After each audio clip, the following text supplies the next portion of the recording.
Hello friends, இந்த வீடியோவில் நம்ம என்ன பார்க்க போகிறோம் அப்படின்னா 7th ஸ்டாண்டர்ட் தமிழ் புக்கில் இருக்கும் 3 டேர்ம்ஸ், அதாவது டேர்ம் 1, டேர்ம் 2, டேர்ம் 3, அதில் இருக்கும் 9 இயல்கள் எல்லாத்துலேயுமே முக்கியமான ஒரு 100 பாயிண்ட்ஸை எடுத்து ஒரு 100 கொஷினாக தான் இந்த வீடியோவில் நம்ம பார்க்க போகிறோம். இந்த வீடியோ யாருக்கு ரொம்ப யூஸ்ஃபுல்லாக இருக்கும் அப்படின்னா, இப்போ தான் ஃபஸ்ட்டு டைம் நீங்கள் தமிழ் படிக்க போகிறீங்க அப்படின்னா இந்த வீடியோ ரொம்ப ரொம்ப யூஸ்ஃபுல்லாக இருக்கும். ஸோ இதுக்கு முன்னாடி நான் தமிழ் படிச்சுட்டேன் அப்படின்றவங்களுக்கு ரிவைஸ் பண்ணுறதுக்கும் இந்த வீடியோ யூஸ்ஃபுல்லாக இருக்கும். இல்லை எனக்கு எல்லாத்தையுமே ஞாபகம் வச்சுக்க முடியலை, ஸோ எனக்கு இம்பார்ட்டன்ட் மட்டுமாவது சொல்லுங்கள், அதை மட்டுமாவது நான் ஞாபகம் வச்சுக்கிறேன் அப்படின்னு சொல்கிறவங்களுக்கும் இந்த வீடியோ ரொம்ப ரொம்ப யூஸ்ஃபுல்லாக இருக்கும். ஸோ நம்ம ஒரு 100 கொஷின் டிஸ்கஸ் பண்ண போகிறோம். அந்த 100 கொஷின்குள்ளேயே பார்த்தீங்க அப்படின்னா எவ்வளோ பாயிண்ட்ஸ் கவர் பண்ண முடியுமோ அத்தனை பாயிண்ட்ஸை கவர் பண்ணி நான் 7th ஸ்டாண்டர்ட் புக்கை முடிக்க போகிறேன். ஸோ இந்த வீடியோ நீங்கள் ஃபுல்லாக பார்த்து முடிக்கும்பொழுது 7th ஸ்டாண்டர்ட் புக்கை பற்றின ஒரு தெளிவான ஐடியாவும் கேள்விகள் எப்படி வரும் அப்படின்ற ஐடியாவும் உங்களுக்கு இருக்கும். ஸோ இதிலிருந்து கேட்கப்படும் கேள்விகளுக்கு உங்களால் ரைட்டான ஆன்சரும் சூஸ் பண்ண முடியும். நம்மளுடைய முதல் கேள்வி, தனக்குரிய ஓசை குறையாமல் முழு அளவில் ஒலிப்பது அப்படின்னு சொல்லி கேட்டிருக்காங்க. 4 ஆப்ஷன் கொடுத்துருக்காங்க. உங்களுக்கு இதில் இருக்கும் ஆப்ஷனுக்கெல்லாம் மீனிங் தெரிஞ்சாதான் இதுக்கான ஆன்சர் சூஸ் பண்ண முடியும். முதல்ல இந்த கொஷனுக்கான ஆன்சர் என்ன அப்படின்னு சொல்லி பார்த்தீங்கன்னா முற்றிய லுகரம். ஸோ தனக்கான ஓசை குறையாமல் முழு அளவில் ஒலிப்பது எது அப்படின்னா அது முற்றிய லுகரம். ஸோ அடுத்தது இதெல்லாம் முதல் என்ன குற்றிய லுகரம்னா என்ன, குற்றிய லிகரம்னா என்ன, மகர குறுக்கம்னா என்ன, ஸோ இதெல்லாம் என்ன அப்படின்றத பார்ப்போம். முதல் குற்றிய லுகரம் அப்படின்னா என்னன்னு பார்ப்போம். முதல் இந்த வார்த்தையை வச்சு பாருங்க. குற்றிய லுகரம், அதாவது லுகரம் அப்படின்னா உகரம், ஊ அப்படின்ற உயிரெழுத்து இருக்கு இல்லையா, அதோடைய ஓசை குறுகி ஒலிச்சுது அப்படின்னா அது குற்றிய லுகரம். ஸோ எந்தெந்த இடங்கள்லாம் ஊ அதோட ஓசை குறுகி ஒலிக்கும் அப்படின்னா குசுடு துபுரு அப்படின்னு சொல்ற இந்த வார்த்தைகளோட வரும்பொழுதெல்லாம் பார்த்தீங்க அப்படின்னா உகரம் குறைந்து ஒலிக்கும். ஸோ அதுக்கான ஒரு எக்ஸாம்பிள் நான் வந்து இங்கே சொல்கிறேன் பாருங்க. பாக்கு, அதில் பார்த்தீங்கன்னா அதாவது அந்த வார்த்தையில் முடியும் பொழுது கடைசி எழுத்து குசுடு துபுரு, இந்த வார்த்தை நீங்கள் பார்த்தீங்கன்னாலே அது லுகர சொல். ஸோ அதில் பார்த்தீங்க அப்படின்னா முன்னாடி இருக்கும் வார்த்தை ஸோ நெடிலாவும் இருக்கலாம் குறிலாவும் இருக்கலாம். ஸோ நெடிலா மட்டும் இருந்துச்சு அப்படின்னா அது குற்றிய லுகரம். ஒருவேளை குறில் வார்த்தையாக இருக்குன்னு வச்சுக்கோங்களேன். ஃபார் எக்ஸாம்பிள் அம்பு அப்படின்ற ஒரு வார்த்தை இந்த எக்ஸாம்பிள் நான் கொடுத்துருக்கேன் பாருங்க. இப்போ ஆ அப்படின்றது குறில், ஓகேவா. ஸோ குறில் உடனே எடுத்த உடனே அதுக்கப்புறம் குசுடு துபுருன்ற வார்த்தை வரக்கூடாது. குறிலா இருந்துச்சு அப்படின்னா அந்த குறிலுக்கும் குசுடு துபுருக்கு நடுவுல பாத்தீங்க அப்படின்னா மெய்யெழுத்தோ உயிர்மெய் எழுத்தோ இருந்துச்சு அப்படின்னா அது குற்றிய லுகரம். ஸோ பாக்கு, பேசு, நாடு, காது, அம்பு, ஆறு, ஸோ இந்த வார்த்தைகள் எல்லாமே குற்றிய லுகரம். அதாவது குசுடு துபுருக்கு முன்னாடி நெடில் எழுத்தா இருந்துச்சுன்னா ஒரே ஒரு சொல் இருக்கலாம், ஒரே ஒரு எழுத்து இருக்கலாம். இதுவே அது குறில் எழுத்தா இருந்துச்சு அப்படின்னா டைரக்ட் குறில் வரக்கூடாது. குறிலுக்கும் அந்த குசுடு துபுருக்கும் நடுவுல மெய் எழுத்துக்கள் இல்ல உயிர்மெய் எழுத்துக்கள் வரும். இப்படி இருந்துச்சு அப்படின்னா அதை குற்றிய லுகரம் அப்படின்னு சொல்லுவாங்க. இப்போ குற்றிய லுகரம் பார்த்துட்டோம். இப்போ குற்றிய லிகரம். நான் குற்றிய லுகரத்துக்கு என்ன சொன்னேன் அப்படின்னா உகரம் குறைந்து ஒலிச்சுச்சுன்னா அது குற்றிய லுகரம் அப்படின்னு சொன்னேன். ஸோ குசுடு துபுரு அப்படின்னு சொல்லிட்டு வார்த்தை கடைசியா முடியும். அப்படி முடிகின்ற வார்த்தைக்கு பக்கத்துல எகரம் யா அப்படின்ற ஆரம்பிக்கிற அந்த எகரம் வந்துச்சு அப்படின்னா உகரம் இகரமாக மாறும். ஃபார் எக்ஸாம்பிள் நான் ஒரு எடுத்துக்காட்டு கொடுத்துருக்கேன். நாகு அப்படின்றது குற்றிய லுகரம். ஏன்னா குசுடு துபுருல கூ வந்திருக்கு பாருங்க. ஸோ நாகு அப்படின்றது குற்றிய லுகரம். அது கூட பாத்தீங்கன்னா கூட்டல் யாது, யா அப்படின்றது எகரம். ஸோ நாகு கூட்டல் யாது அப்படின்றத பிரிச்சு அதாவது சேர்த்து எழுதணும் அப்படின்னா நாகி யாது, கூ கீயா மாறி இருக்கு. ஸோ உகரம் இகரமாக மாறும். ஸோ அப்படி மாறிச்சுன்னா தான் அது குற்றிய லிகரம். உகரம் இகரமாக மாறும் பொழுது எப்போ இகரமா மாறும் ஈயா மாறும் அப்படின்னா நடுவுல குற்றிய லுகரத்து கூட எகரம் வரும்பொழுது யா வந்துச்சு அப்படின்னா அது குற்றிய லிகரமா மாறும். முற்றிய லுகரம் அப்படின்றது நம்ம முன்னாடியே குற்றிய லுகரத்துக்கு பார்த்தோம் இல்லையா. ஸோ ஒரு வார்த்தை, அந்த வார்த்தை குசுடு துபுருல முடியும் அப்படின்னு பார்த்தோம். அதுல நம்ம 2 விஷயங்கள் பார்த்தோம். ஒன்று, அந்த குசுடு துபுருக்கு முன்னாடி பார்த்தீங்க அப்படின்னா நெடில் இருக்கணும்னு பார்த்தோம். அப்படி இருந்துச்சு அப்படின்னா அது குற்றிய லுகரம். ஒருவேளை குறில் வந்துச்சு அப்படின்னா அதுக்கு நடுவுல கண்டிப்பா உயிர் எழுத்தோ இல்ல உயிர் மெய் எழுத்தோ இல்ல மெய் எழுத்தோ இருக்கணும்னு பார்த்தோம். இப்போ முற்றிய லுகரத்தை வந்து எப்படி அதுல இருந்து டிஃபரன்ஸ் பண்ணலாம் அப்படின்னா அந்த குசுடுக்கு முன்னாடி பாத்தீங்க அப்படின்னா குறில் மட்டும் இருக்கும். அந்த குறில் வார்த்தையோட சேர்ந்து இருந்துச்சு அப்படின்னா அது முற்றிய லுகரம், ஓகேவா. ஸோ குறில் பிளஸ் குசுடு துபுரு இருந்துச்சுன்னா அது முற்றிய லுகரம். அதுவே மகர குறுக்கம் அப்படின்னு இருக்கும். மகர குறுக்கம் அப்படின்னா என்ன அப்படின்னா இம், அந்த மான்ற வார்த்தை பார்த்தீங்க அப்படின்னா குறுகி ஒழிச்சிச்சு அப்படின்னா அதை மகர குறுக்கம்னு சொல்லுவாங்க. எதற்கு முன்னாடி மட்டும் அது குறுகும் அப்படின்னா அந்த 3 சுழி நாக்கும் 2 சுழி நா இதுக்கு முன்னாடி இதுக்கு பக்கத்துல அந்த மகரம் மா வரும்பொழுது பாத்தீங்கன்னா அது குறுகி ஒலிக்கும். எடுத்துக்காட்டு மருண், உன், போன், சென். இப்ப பாத்தீங்க அப்படின்னா நம்ம அந்த இம்முன்றது அந்த முன்னாடி இருக்கும் நகரத்தோட சேர்த்தே வருது. ஸோ இப்படி வந்துச்சு அப்படின்னா அதை மகர குறுக்கம் அப்படின்னு சொல்வோம். அடுத்த கேள்வி பொருள்களுடன் பொருத்துக. ஸோ விரதம், இது நம்ம கேள்விப்பட்ட சொல் தான். விரதத்திற்கு மீனிங் பார்த்தீங்கன்னா நோன்பு. அதுக்கப்புறம் பார்த்தீங்க அப்படின்னா குறி அப்படின்ற வார்த்தை குறி வைத்து இருக்கணும் அப்படின்னா குறிக்கோளோட இருக்கணும் அப்படின்னு அர்த்தம். உபகாரி அப்படின்ற சொல் பார்த்தீங்க அப்படின்னா வள்ளல். உபகாரம், நம்ம கோயிலெல்லாம் பார்த்தீங்க அப்படின்னா இவங்க உபகாரம் செஞ்சிருக்காங்க அப்படின்னா தட் மீன்ஸ் கொடையா வள்ளல் மாதிரி கொடுத்துருக்காங்கன்னு அர்த்தம். ஸோ முகில் அப்படின்ற வார்த்தை பார்த்தீங்கன்னா மேகம். கார் முகில் அப்படின்னா கருத்த மேகங்கள் இருக்கு. ஸோ முகில் அப்படின்ற சொல் மேக குறிக்கும். சோ இந்த क्वेश्चन ஆன்சர் பாத்தீங்கன்னா சி.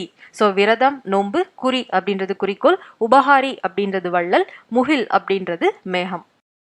அடுத்த கேள்வி, கீழ்கண்டவற்றில் தமிழ் மொழியின் கிளைமொழி அல்லாததை தேர்ந்தெடுக்க. ஸோ தமிழ் மொழி பார்த்தீங்க அப்படின்னா திராவிடத்தின் தாய்னு சொல்லுவாங்க. தமிழ் மொழியிலிருந்து தான் பார்த்தீங்கன்னா நம்ம தென்னிந்தியாவில் பேசப்படக்கூடிய 3 முக்கியமான லாங்குவேஜஸ் கன்னடம், தெலுங்கு மற்றும் மலையாளம் பார்த்தீங்க அப்படின்னா தமிழோடைய கிளை மொழிகள் தான். இதுல வராத கிளைமொழி என்ன அப்படின்னு சொல்லி பார்த்தீங்க அப்படின்னா சமஸ்கிருதம் மட்டும்தான். ஏன்னா அது வடமொழி அந்த தொடர்புல இருக்கும். ஸோ சமஸ்கிருதம் மட்டும்தான் பார்த்தீங்க அப்படின்னா தமிழ் மொழியின் கிளைமொழி அல்ல. கூற்றுகளை ஆராய்க. நம்மளோட 4வது கொஸ்டின். கூற்று 1ல் என்ன கொடுத்திருக்காங்க அப்படின்னா தமிழ் மொழியை இரட்டை வழக்கு மொழி என்பர். இரட்டை வழக்கு அப்படின்னா 2 வகையில நம்ம தமிழை யூஸ் பண்ணலாம். ஒன்னு பேசுற மாதிரி, இன்னொன்னு எழுதுற மாதிரி. ஸோ இந்த மாதிரி இரட்டை வழக்குல பாத்தீங்க அப்படின்னா தமிழ் மொழியை யூஸ் பண்ணலாம்னு சொல்லியிருக்காங்க. முதல் கூற்று முதல் சரியா தவறான்னு பார்ப்போம். முதல் கூற்று சரி. ஓகேவா. கூற்று 2, தமிழ் மொழியின் பேச்சு மொழிக்கும் எழுத்து மொழிக்கும் வேறுபாடு உண்டு அப்படின்னு சொல்றாங்க. அதுதான் சரி. வேறுபாடு இருக்கிறதுனாலதான் தமிழ் மொழியை இரட்டை வழக்கு மொழி அப்படின்னு சொல்றோம். ஸோ கூற்று 2ம் சரிதான். அப்போ ஆப்ஷன் சி பாருங்க. கூற்று 1 மற்றும் 2ம் சரி. கூற்று 2 கூற்று 1ஐ விளக்குகிறது அப்படின்றத நம்ம சூஸ் பண்ணணும். இதுவே ஆப்ஷன் டியையும் பாருங்க. கூற்று 1 மற்றும் கூற்று 2 சரின்னு கொடுத்திருக்காங்க. கூற்று 2 கூற்று 1ஐ விளக்கவில்லை அப்படின்றத டீல கொடுத்திருக்காங்க. இது விளக்குதா இல்லையா அப்படின்னு பார்த்தோம்னா பக்காவா கூற்று 1 பாத்தீங்கன்னா கூற்று 2 விளக்குகிறது. ஸோ இந்த மாதிரி ஆப்ஷன்ஸ்லாம் வரும்பொழுது ஃபர்ஸ்ட் கூற்று 1ம் 2ம் சரி அப்படின்றத பார்த்துட்டு டக்குன்னு சூஸ் பண்ணிடாதீங்க. பின்னாடி அந்த ஆப்ஷனை ஃபுல்லா படிச்சுட்டு அதுக்கப்புறமா எழுதுங்க. ஸோ இதில் ஆப்ஷன் சி தான் பார்த்தீங்க அப்படின்னா ரைட்டான ஆன்சர். அடுத்தது பாத்தீங்க அப்படின்னா 5வது கேள்வி. கீழ்கண்டவற்றுள் குறில் எழுத்துக்களை குறிக்க வரும் அசை எது? முதல் அதுக்குன்னா நீங்க அசை அப்படின்னா முதல் என்ன அப்படின்னு தெரிஞ்சுக்கணும். அசை அப்படின்னா என்ன அப்படின்னா எழுத்துக்கள் ஒன்றோடு ஒன்று சேரும் பொழுதுதான் சொல் அப்படின்னு ஆகும். இப்ப நம்ம பேரையே எடுத்துக்கோங்களேன். எழுத்துக்கள் எல்லாம் சேர்ந்துதான் ஒரு சொல்லா மாறும். அப்படி எழுத்துக்கள் எல்லாம் சேர்ந்து சொல்லா மாறுறதுதான் அசை. அதாவது எழுத்துக்கள் அசைந்து நடை போடும் பொழுது பாத்தீங்க அப்படின்னா சொல்லா மாறுது அப்படின்றாங்க. அதுதான் அசை. இந்த கொஸ்டின்ல பாருங்க, குறில் எழுத்துக்களை குறிக்க வரும் அசை. அதாவது அந்த சொல்லுல பாத்தீங்க அப்படின்னா எல்லாமே குறில் எழுத்துக்களா இருக்கணும். ஃபர்ஸ்ட் நம்ம ஆப்ஷன் ஏவை பார்ப்போம். ஐ கான் அப்படின்னு இருக்கு. இதுல எல்லாமே குறிலா இருக்கானா கிடையாது. கா அப்படின்றது நெடில். 2வது பி ஆப்ஷன் பார்ப்போம். கஹரம் அப்படின்றது இருக்கு. இதுல இருக்கும் எல்லா வார்த்தைகள் எல்லா எழுத்துக்களுமே குறில் எழுத்துக்கள். ஸோ ஆப்ஷன் சியை பார்ப்போம். அவுகான் அப்படின்றாங்க. அவுகான் கா அப்படின்றது நமக்கு நெடில்ல வருது. அப்புறம் பாத்தீங்க அப்படின்னா அங்கேனம் அப்படின்றது கே அப்படின்றதும் நெடில்ல வருது. ஸோ ஆப்ஷன் பில மட்டும்தான் எல்லா எழுத்துக்களும் குறில் எழுத்துக்களா நமக்கு வருது. இப்ப நான் முன்னாடியே சொன்ன மாதிரி தான் அசை அப்படின்னா என்ன அப்படின்னா ஒரு மொழி அப்படின்னு இருக்கு அப்படின்னா முதலில் எழுத்துக்கள் ரொம்ப முக்கியம். ஒரு மொழியை நம்ம பேசணும் அப்படின்னா எழுத்துக்களை சொற்களா மாத்தணும், சொற்களை தொடர்களாக மாத்தணும். தொடர்கள் பாத்தீங்க அப்படின்னா தான் நம்மளால பேச முடியும். அப்படி வெறும் எழுத்துக்களா இருக்கிறத பாத்தீங்க அப்படின்னா சொற்களா மாத்துறதுக்கு பேரு தான் அசை அப்படின்வாங்க. முதல்ல பாத்தீங்க அப்படின்னா பாடல் எழுதுறதுக்கு அசைகள் யூஸ் பண்ணிட்டு இருந்தாங்க. ஏன்னா ஒரு பாடல் அப்படின்றது பாத்தீங்க அப்படின்னா ஒரு இனிமையா ஒரு விஷயமா இருக்கணும். ஸோ என்னென்ன எழுத்துக்களை சேர்க்கும் பொழுது எவ்வளவு அழகான சொற்கள் வருது அப்படின்றத தான் பாத்தீங்கன்னா அசை அப்படின்றத சொல்லுவாங்க. இப்போ கீழ்கண்டவற்றுள் குற்றிய லுகரம் அமைந்துள்ள சொல்லை தேர்ந்தெடுக. லுகரம் அப்படின்னா நான் என்ன சொன்னேன்னா ஒரு சொல் முடியும் பொழுது அதுல குசுடு துபுரு கடைசி எழுத்தா இருக்கணும்னு சொன்னேன். இப்போ ஆப்ஷன் ஏவை செக் பண்ணுவோம். புகு அப்படின்றதுல பாத்தீங்க அப்படின்னா கடைசி எழுத்து கு. சரி, ஆப்ஷன் ஏவும் குற்றிய லுகரமா வர வாய்ப்புகள் இருக்கு. இப்போ ஆப்ஷன் பி மாவுன்னு எடுத்துக்கங்க. அதுல குசுடு துபுரு வருதான்னு பார்த்தா வரல. ஸோ ஆப்ஷன் பி கிடையாது. ஆப்ஷன் சி குழந்தைன்னு வருது. அதுலயும் குசுடு துபுரு வரல. ஸோ அந்த ஆப்ஷன் சியும் நமக்கு ரைட் ஆப்ஷன் கிடையாது. கிடையாது. இப்போ டியை பார்ப்போம். பயறு அப்படின்ற வார்த்தை வந்திருக்கு. அதில் கடைசி எழுத்து பார்த்தீங்க அப்படின்னா ரூ. ஸோ குசுடு துபுருல ரூ வந்திருக்கு. ஸோ ஒன்று ஆப்ஷன் ஏவா இருக்கணும், இல்லை ஆப்ஷன் டியா இருக்கணும். இதில் எது ரைட் ஆப்ஷன் அப்படின்னா, குற்றிய லுகரத்துக்கு நான் என்ன சொன்னேன் அப்படின்னா, குசுடு துபுரு ஒன்று நெடிலுக்கு முன்னாடி வரணும்னு சொன்னேன். ஆப்ஷன் ஏல பார்த்தீங்கன்னா நெடில் இல்லை, குறில் மட்டும்தான் இருக்கு. அப்போ ஆப்ஷன் ஏ கிடையாது. இப்போ ஒருவேளை குறிலா இருந்துச்சு முதல் எழுத்து அப்படின்னா, அதற்கும் அந்த குசுடு துபுருக்கும் குறிலுக்கும் குசுடு துபுருக்கும் நடுவில் ஒன்று மெய் எழுத்து வரணும், இல்லை அப்படின்னா உயிர்மெய் எழுத்து வரணும்னு சொன்னேன். ஆப்ஷன் டியில் மட்டும்தான் அந்த ரூல் கரெக்டாக அப்ளை ஆகுது. ஸோ பா அப்படின்றது குறில் எழுத்து, ரூ அப்படின்றது அந்த குசுடு துபுருவோட எழுத்து. நடுவில் பார்த்தீங்க அப்படின்னா யா அப்படின்ற உயிர்மெய் எழுத்து வந்திருக்கு. ஸோ ஆப்ஷன் டி மட்டும்தான் இதில் குற்றிய லுகரம். நூலை நூல் வகையுடன் பொறுத்துக. ஸோ இந்த 4 நூலுமே பார்த்தீங்க அப்படின்னா ஒரே ஒரு புலவரால் எழுதப்பட்ட நூல்கள் தான். முதல்ல இந்த கொஷினை டிஸ்கஸ் பண்ணிட்டு இந்த நூல்கள் யார் எழுதினாங்க அப்படின்னு பார்ப்போம். மலைக்கல்லன் அப்படின்ற நூல் பார்த்தீங்க அப்படின்னா இது ஒரு புதின நூல். ஓகேவா?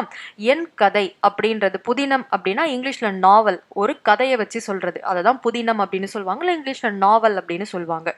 என் கதை அப்படின்றது வாழ்க்கை வரலாறு. ஸோ அந்த நூல் ஆசிரியருடைய வாழ்க்கை வரலாறு தான் என் கதை அப்படின்னு எழுதியிருக்காரு. அவனும் அவளும் அப்படின்னு கதை பாடல் நூல். ஒரு கதை அதுடன் பாடல். இப்ப நம்ம சினிமா மாதிரி தான் கிட்டத்தட்ட அதை நூலாவே எழுதினா எப்படி இருக்குமோ அதுதான் அவனும் அவளும். அப்புறம் பாத்தீங்கன்னா சங்கொலி அப்படின்றது மொத்தமாவே கவிதை நூல். ஒரு விஷயத்தை கவிதை வடிவிலே எழுதியிருப்பாங்க. அப்படி இருந்துச்சுன்னா அதை கவிதை நூல்னு சொல்லுவாங்க. இந்த கொஸ்டினுக்கு ஆன்சர் பாத்தீங்க அப்படின்னா ஆப்ஷன் சி. ஸோ அடுத்து இந்த நூல்களை எல்லாம் யார் எழுதினாங்க அப்படின்றத பார்ப்போம்.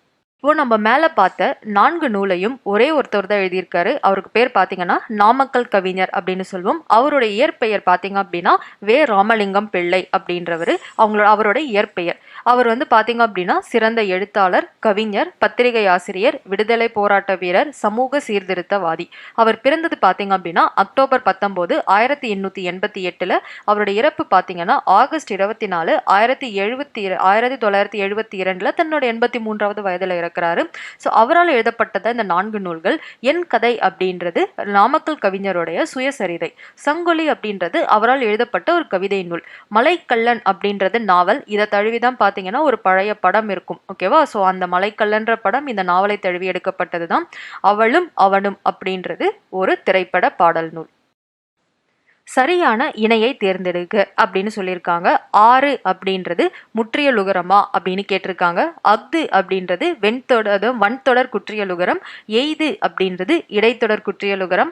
பாக்கு அப்படின்றது மென்தொடர் குற்றிய லுகரம். ஸோ இதெல்லாமே கொடுத்துருக்காங்க. இதில் எது சரியா இருக்குன்னு பார்த்தோம் அப்படின்னா ஆப்ஷன் சி எய்து அப்படின்றது இடைத்தொடர் குற்றிய லுகரம் மட்டும்தான் சரி. அப்போ மீதி இருக்கிறதுல என்ன அப்படின்றதுக்கு முன்னாடி முதல் குற்றிய லுகரத்துடைய வகைகள் தெரிஞ்சாதான் அது சரியா பொருந்தி இருக்கா அப்படின்னு நம்மளால பார்க்க முடியும். ஸோ அடுத்தது நம்ம குற்றிய லுகரத்துடைய வகைகள் என்ன அப்படின்னு பார்த்துட்டு திருப்பி இந்த கொஸ்டின் அதோட டிஸ்கஸ் பண்ணுவோம்.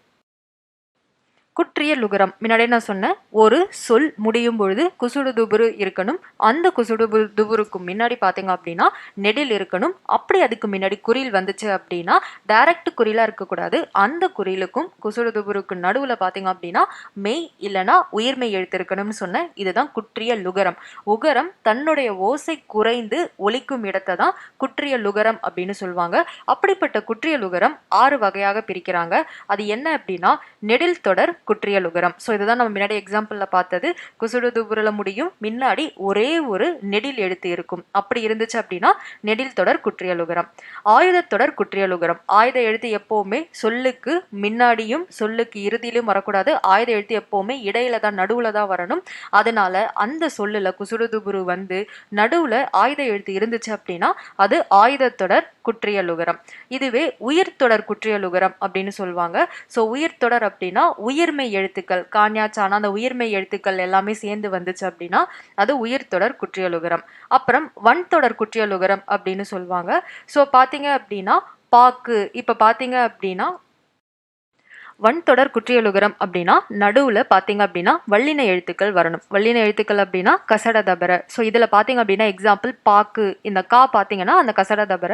ஸோ பார்த்தீங்கன்னா வல்லின எழுத்து வர்றதுனால இது வன்தொடர் குற்றியலுகரம். அதுவே மென்தொடர் குற்றியலுகரம் அப்படின்னா மெல்லின எழுத்துக்கள் வரணும். ஞன நமன அப்படின்றது மென்தொடர் எழுத்துக்கள். ஸோ மென்தொடர் இருந்துச்சு, அதாவது மெல்லின எழுத்துக்கள் இருந்துச்சுன்னா அது மென்தொடர் குற்றியலுகரம். இடைத்தொடர் குற்றியலுகரம்னு சொல்லுவாங்க. இடையின எழுத்துக்கள் எரள வழல. ஸோ மூழ்கு அதில் பார்த்தீங்கன்னா ரா வந்திருக்கு. ஸோ இடைத்தொடர் குற்றியலுகரம். ஸோ இதெல்லாத்தையும் நம்ம பார்த்துட்டு இப்போ நம்ம இன்னொரு தடவை கொஷினை போய் பார்ப்போம். அப்போ உங்களால் கரெக்டான ஆப்ஷனை சூஸ் பண்ண முடியும். ஸோ இப்போ நம்ம கொஷினை பார்ப்போம். முதல் ஆப்ஷன் 6 பாருங்க, முற்றியலுகரம்னு இருக்கு. முற்றியலுகரம் அப்படின்னாலே அதாவது குசுடு துபுருக்கு முன்னாடி பார்த்தீங்க அப்படின்னா குறில் மட்டும்தான் வரணும். அப்படின்னா தான் முற்றியலுகரம். இங்க என்ன வந்திருக்குன்னா நெடில் வந்திருக்கு. அப்போ இது முற்றியலுகரம் கிடையாது, இது நெடில் தொடர் குற்றியலுகரம். ஸோ ஆப்ஷன் ஏ கிடையாது. அஃது அப்படின்ற வார்த்தை வன்தொடர் குற்றியலுகரம்னு கொடுத்துருக்காங்க, கிடையாது. ஆயுத எழுத்து வந்தாலே அது ஆயுத தொடர் குற்றியலுகரம். ஸோ ஆப்ஷன் பியும் கிடையாது. இதே எய்து அப்படின்ற வார்த்தை எடுத்துக்கோங்க. ஸோ நடுவில் இடையினம் வந்திருக்கு. ஸோ அது இடையினம் அப்படின்னா எரள வழல. ஸோ எய்து யா வந்திருக்கு. ஸோ இடையின சொல். ஸோ இடைத்தொடர் குற்றியலுகரம். So option C right. பாக்கு அப்படின்றதுக்கு மென்தொடர் குற்றியலுகரம்னு கொடுத்துருக்காங்க. கசட தபரை பார்த்தீங்க அப்படின்னா வன்தொடர். ஸோ வல்லின எழுத்துக்கள்னாலே அது வன்தொடர். இவங்க மென் தொடர்னு கொடுத்துருக்காங்க. ஸோ பாக்கும் தவறு. அதனால நம்மளோட ஆப்ஷன் சி தான் பார்த்தீங்கன்னா ரைட். பேச்சு மொழிக்குரிய பொருந்தாத கூற்றை தேர்ந்தெடுக்க அப்படின்றாங்க. ஆப்ஷன் ஏல பார்த்தீங்கன்னா இலக்கிய வழக்கு என கூறப்படுகிறது. ஸோ உணர்ச்சி கூறு மிகுதியாக உள்ளது. ஸோ சொற்கள் பெரும்பாலும் குறுகி ஒலிக்கும், மொழி தூய்மை பேணப்படுவதில்லை. ஸோ ஆப்ஷன் ஏல பார்த்தீங்கன்னா இலக்கிய வழக்கு என கூறப்படுவது கிடையவே கிடையாது. எழுத்து வழக்கு தான் பார்த்தீங்க அப்படின்னா இலக்கிய வழக்குன்னு சொல்லுவாங்க. பேச்சு மொழியை பார்த்தீங்க அப்படின்னா உலக வழக்குன்னு சொல்லுவாங்க. ஸோ முதல் கூற்று தான் தவறானது. ஸோ உணர்ச்சி கூறு மிகுதியாக இருக்கும். ஆமாம், பேசும்பொழுது நம்ம உணர்ச்சிகள் அதிகமாக இருக்கும். சொற்கள் பெரும்பாலும் குறுகி ஒலிக்கும். ஏன்னா நம்ம ஸ்பீடா பேசணும். ஸோ சொற்கள் குறுகி தான் ஒலிக்கும். மொழி தூய்மை பேணப்படுவதில்லை. ஸோ பேசும்பொழுது நடுவில் எந்த மொழி கலப்ப வேணாலும் நம்ம சேர்த்து பேசலாம். ஸோ அதனால மொழி தூய்மை பேணப்படுவதில்லை. ஸோ இதில் ஆப்ஷன் ஏ மட்டும்தான் பேச்சு மொழிக்குரியது பொருந்தாதது. அடுத்த கேள்வி, ஈர் எழுத்து சொற்களாக மட்டுமே வரும் குற்றியலுகரம் எது? ஸோ குற்றியலுகரம் அப்படின்னு எடுத்துக்கிட்டோம்னா 6 வகை. அதில் ஈர் எழுத்துக்கள் மட்டும் வருவது என்ன குற்றியலுகரம் அப்படின்றது கேட்குறாங்க. ஸோ ஆப்ஷன் ஏல பார்த்தீங்கன்னா நெடில் தொடர் குற்றியலுகரம். ஸோ அதுதான் சரியான ஆன்சர். ஆயுதத்தொடர் குற்றியலுகரம். ஸோ ஆயுதத்தொடர் குற்றியலுகரம்னு எடுத்துக்கிட்டோம் அப்படின்னா ஆயுதத்தொடர் அப்படின்னாலே நடுவில் தான் வரணும். ஸோ முன்னாடியும் எழுத்து இருக்கும், கடைசி குசுடுபுரு இருக்கும், நடுவில் தான் ஆயுத எழுத்து இருக்கும். ஸோ 3க்கும் மேற்பட்ட எழுத்துக்களோட இருக்கிறதா ஆயுதத்தொடர் குற்றியலுகரம். அடுத்தது வன்தொடர் குற்றியலுகரம். ஸோ வல்லின எழுத்துக்கள். இதுவும் பார்த்தீங்கன்னா 2 எழுத்துக்கு நடுவுல தான் வரணும். ஸோ வன்தொடருக்கும் பார்த்தீங்கன்னா 3 சொற்கள் அதுக்கு மேற்பட்ட சொற்கள் இருக்கும். மென்தொடர் குற்றியலுகரத்திற்கும் பார்த்தீங்கன்னா 3 எழுத்துக்கள் இல்லை அதுக்கு மேற்பட்ட எழுத்துக்கள் இருக்கும். இதுல நெடில் தொடர் குற்றியலுகரம் இப்போ அது மட்டும் தான் பார்த்தீங்க அப்படின்னா 6 பாகு இதுல மட்டும்தான் பார்த்தீங்கன்னா 2 எழுத்துக்கள் இருக்கும். ஸோ நெடில் தொடர் குற்றியலுகரத்துல மட்டும்தான் பார்த்தீங்க அப்படின்னா ஈர் எழுத்துக்கள் மட்டுமே இருக்கும். அடுத்தது நாமக்கல் கவிஞர் பற்றி தவறான கூற்றை தேர்ந்தெடுக்க. ஸோ ஆப்ஷன் ஏ பார்த்தீங்க பாருங்க, தமிழகத்தின் முதல் அரசவை கவிஞர் நாமக்கல் கவிஞர் தானா? அவர் தான் தமிழ்நாட்டுடைய முதல் அரசவை கவிஞர். ஸோ ஆப்ஷன் ஏ ரைட்டு. பகுத்தறிவு கவிராயர் என்று அழைக்கப்படுபவர் இல்லை, கிடையவே கிடையாது. பகுத்தறிவு கவிராயர் அப்படின்னு அழைக்கப்படுபவர் உடுமலை நாராயண கவி அப்படின்றவர். ஸோ நாமக்கல் கவிஞர் கிடையவே கிடையாது. கத்தியின்றி ரத்தமின்றி யுத்தம் ஒன்று பாடலை பாடியுள்ளார். ஆமாம், நாமக்கல் கவிஞர் தான் பாடியிருக்காரு. ஸோ வேதாரண்ய சத்தியாகிரகம் ராஜாஜி இங்கே நடத்தும் பொழுது இதை முதல்ல பார்த்தீங்கன்னா நாமக்கல் கவிஞர் இந்த லைனை பாடியிருப்பார். காந்திய கவிஞர் என அழைக்கப்பட்டவரும் பார்த்தீங்க அப்படின்னா நாமக்கல் கவிஞர். விடுதலை போராட்டத்தில் காந்தியுடைய கொள்கைகளை அதிக அளவில் பின்பற்றினதால நாமக்கல் கவிஞரை காந்திய கவிஞர் அப்படின்னு சொல்லுவாங்க. ஸோ இதில் எல்லாமே கரெக்ட் தான். ஆப்ஷன் பி பகுத்தறிவு கவிராயர் என்று அழைக்கப்பட்டவர் உடுமலை நாராயண கவி. ஸோ ஆப்ஷன் பி மட்டும்தான் இதில் தப்பு.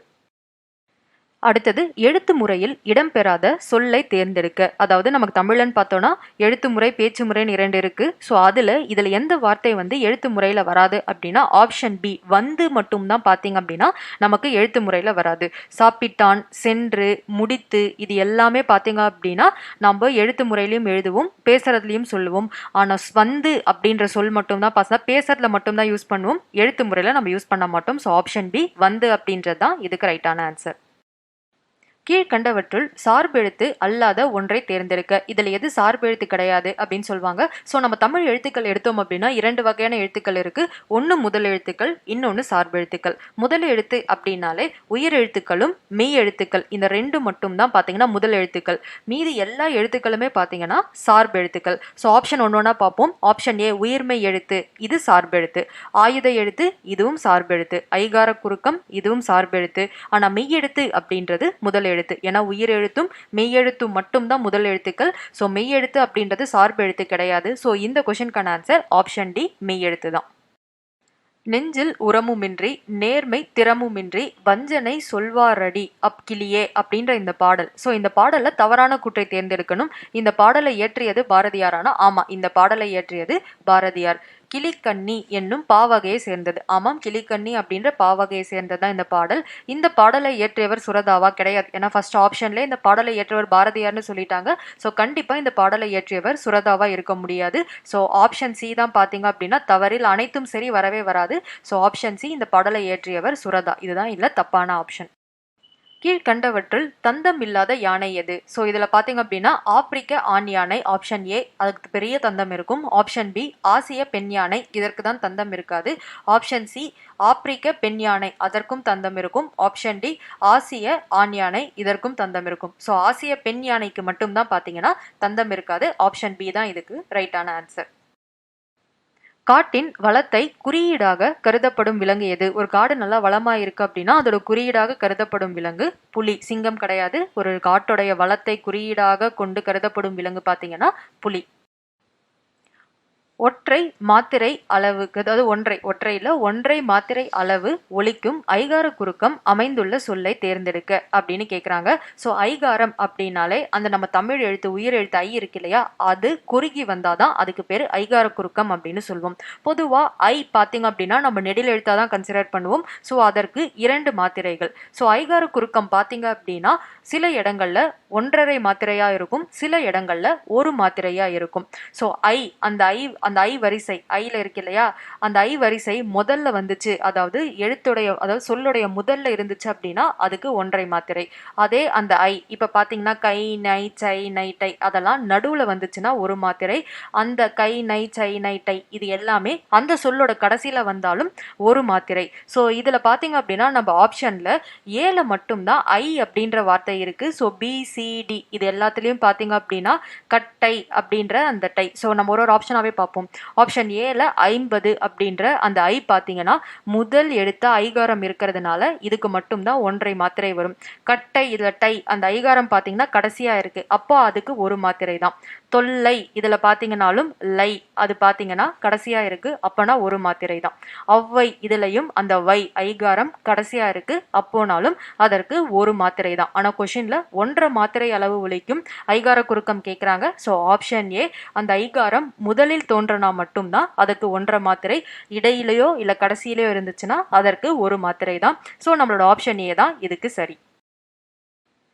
ஒரு யானை ஒரு நாளைக்கு எத்தனை கிலோகிராம் எடை உள்ள இலை தழை உணவுப் பொருட்களை உண்ணும் அப்படின்னா ஆப்ஷன் சி 250 கிலோகிராம். அடுத்தது இயற்கை விஞ்ஞானிகள் எந்த விலங்கை காட்டின் அரசன் என்கிறார்கள்? இதுக்கு ஆப்ஷன் பாத்தீங்கன்னா நம்மளோட ஆப்ஷன் ஏ புலி தான். ஓகேவா? ஸோ நம்ம இந்தியாவில் பாத்தீங்க அப்படின்னா நம்மளுடைய தேசிய விலங்கா இருக்கிறது புலி தான். ஸோ ஏன் நம்ம புலி வச்சிருக்கோம் அப்படின்றது இந்த கருத்துக்களின் அடிப்படையில தான். ஸோ முதல் பாத்தீங்க அப்படின்னா நம்ம சிங்கம் அதை தான் வந்து தேசிய விலங்கா வச்சிருந்தோம்.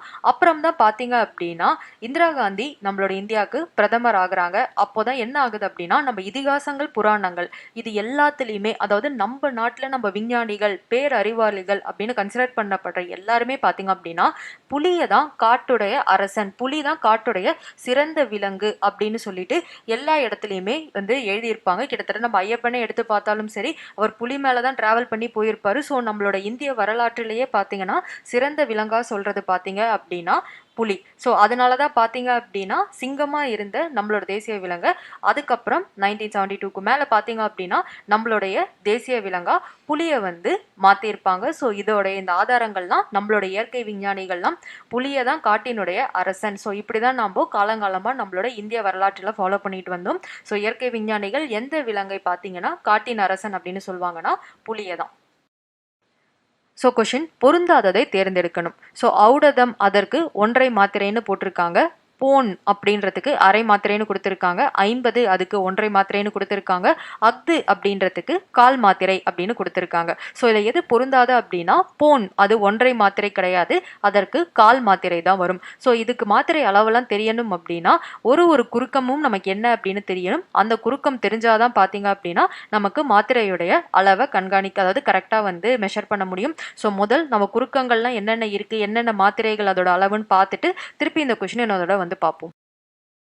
முதல் குறுக்கம் அப்படின்னா என்ன அப்படின்னா ஒரு சொல், அதாவது ஒரு எழுத்து, சொல் கிடையாது, ஒரு எழுத்து தனக்குரிய ஒலி அந்த அளவு இல்லாம குறுகி ஒலிச்சுது அப்படின்னா அதை குறுக்கம் அப்படின்னு சொல்லுவோம். பொதுவாகவே நம்ம தமிழ்ல பாத்தீங்க அப்படின்னா 4 வகையான குறுக்கங்கள் இருக்கு. ஸோ ஃபர்ஸ்ட் குறுக்கம் பாத்தீங்க அப்படின்னா ஐகார குறுக்கம் அப்படின்னு சொல்லுவாங்க. ஐ அப்படின்ற வார்த்தை முழுக்க முழுக்க வராம அதோடைய ஓசை பாத்தீங்க அப்படின்னா குறுகி வந்துச்சு அப்படின்னா அதை ஐகார குறுக்கம்னு சொல்லுவோம். பொதுவா ஐக்கு பாத்தீங்க அப்படின்னா 2 மாத்திரை, இதுதான் நம்மளோட தமிழ் அளவு. ஸோ இது குறுக்கத்துல வரும்பொழுது பாத்தீங்க அப்படின்னா சில இடங்கள்ல 1.5 மாத்திரையா வரும், சில இடங்கள்ல 1 மாத்திரையா வரும். ஸோ எங்க 1.5ல வரும் அப்படின்னா ஐகார குறுக்கம்ல அந்த ஐ அப்படின்ற சொல் ஒரு எழுத்து சொல்லுக்கு ஃபர்ஸ்ட் முன்னாடி இருந்துச்சு அப்படின்னா அதற்கு பாத்தீங்க அப்படின்னா இப்ப ஐஎம் அப்படின்னு எடுத்துக்கிட்டோம்னா அந்த ஐ முன்னாடி இருந்துச்சு, ஸோ முதலா இருந்துச்சு அப்படின்னா அதை ஐகார குறுக்கம் அப்படின்னு சொல்வோம். இதுவே அந்த அதுக்கப்புறம் இடையில இல்ல கடைசியில அப்ப ஐன்ற அந்த உயிர், அதாவது உயிர் எழுத்து வராது, அதுக்கு பதில் ஐயுடைய வரிசைகள் கை நை சை நை டை. இந்த கை நை சை நை டை நடுவுல இடையில வந்துச்சு அப்படின்னா 1 மாத்திரையில வரணும். ஓகேவா? இதுவே அந்த இது கடைசியா வருது அப்படின்னா ஸோ அதை பார்த்தீங்கன்னாலும் அதற்கும் 1 மாத்திரை தான் வரணும். இப்போ வந்து கடலை, அதுல லை கடைசியா வருது, அப்போ அதற்கும் 1 மாத்திரை. ஸோ ஐகார குறுக்கம் பொதுவா ஐகாரத்துக்கு பொதுவா 2 மாத்திரை, ஐகார குறுக்கமா வரும்பொழுது முதல்ல வந்துச்சு அப்படின்னா அதுக்கு 1.5 மாத்திரை, நடுவுல இல்ல கடைசியில வந்துச்சுன்னா அதுக்கு 1 மாத்திரை. இதுவே ஔகார குறுக்கம் பாத்தீங்கன்னா ஔ அப்படின்ற அந்த சொல் பொதுவா பாத்தீங்கன்னா அதற்கு 2 மாத்திரைகள், அது ஔகார குறுக்கமா வரும்பொழுது அது 1.5 மாத்திரையில ஒலிக்கணும். அதே மாதிரி மகர குறுக்கம் அப்படின்றது இம் அப்படின்ற சொல், அந்த எழுத்து பாத்தீங்க அப்படின்னா அதற்கு பொதுவான மாத்திரை பாத்தீங்க அப்படின்னா அரை மாத்திரை, ஏன்னா மெய்யெழுத்துக்களுக்கு அரை மாத்திரை, ஸோ இம்முக்கு அரை மாத்திரை. அதுவே மகர குறுக்கமா வரும்பொழுது 1/4 மாத்திரையாக ஒலிக்கும்.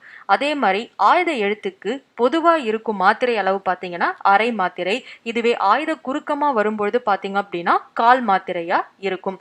இதுதான் குறுக்கங்களும் அதோடைய மாத்திரையின் அளவுகளும். ஸோ இப்போ திருப்பி நம்ம ஒரு தடவை கொஷனை போய் பார்க்கும்பொழுது உங்களுக்கு கரெக்டான ஆன்சரை சூஸ் பண்ண முடியும். இப்போ நம்மளுடைய ஆப்ஷன் ஏ பாருங்க, ஔடதம். இதுல ஔ அப்படின்றது ஔகார குறுக்கம். ஸோ இது 2 மாத்திரை கிடையாது. ஔகார குறுக்கத்தோட மாத்திரை என்னது? 1.5 மாத்திரை. ஸோ ஆப்ஷன் ஏ சரியா தான் இருக்கு. ஏன்னா கொஷின்ல பொருந்தாததை தேர்ந்தெடு. ஸோ ஆப்ஷன் பில பாருங்க, பொன் அப்படின்றது பாத்தீங்க அப்படின்னா இம் அப்படின்றது மகர குறுக்கம். மகர குறுக்கத்துக்கு எத்தனை மாத்திரை அப்படின்னா 1/4 மாத்திரை. ஆனா ஆப்ஷன்ல என்ன கொடுத்திருக்காங்கன்னு பாருங்க, அரை மாத்திரை. ஸோ ஆப்ஷன் பி தவறானது. 50 இது பாத்தீங்க அப்படின்னா ஐ அப்படின்னா ஐகார குறுக்கம். அந்த ஐயும் எங்க வந்திருக்கு அப்படின்னா சொல்லுடைய முதல்ல வந்திருக்கு. அப்ப அதோடைய மாத்திரை அளவு பாத்தீங்க அப்படின்னா 1.5 மாத்திரை. அதுதான் ஆப்ஷன்லயும் கொடுத்திருக்காங்க. அப்போ ஆப்ஷன் சியும் சரி. அஃது அப்படின்ற ஆப்ஷன் எடுத்துக்கோங்க. இல்ல அஃது அந்த ஆயுத எழுத்து வந்ததுனால இது ஆயுத குறுக்கம். ஸோ ஆயுத குறுக்கத்துக்கு பாத்தீங்க அப்படின்னா மாத்திரை அளவு 1/4 மாத்திரை. ஸோ அதே தான் ஆப்ஷன்லயும் கொடுத்திருக்காங்க.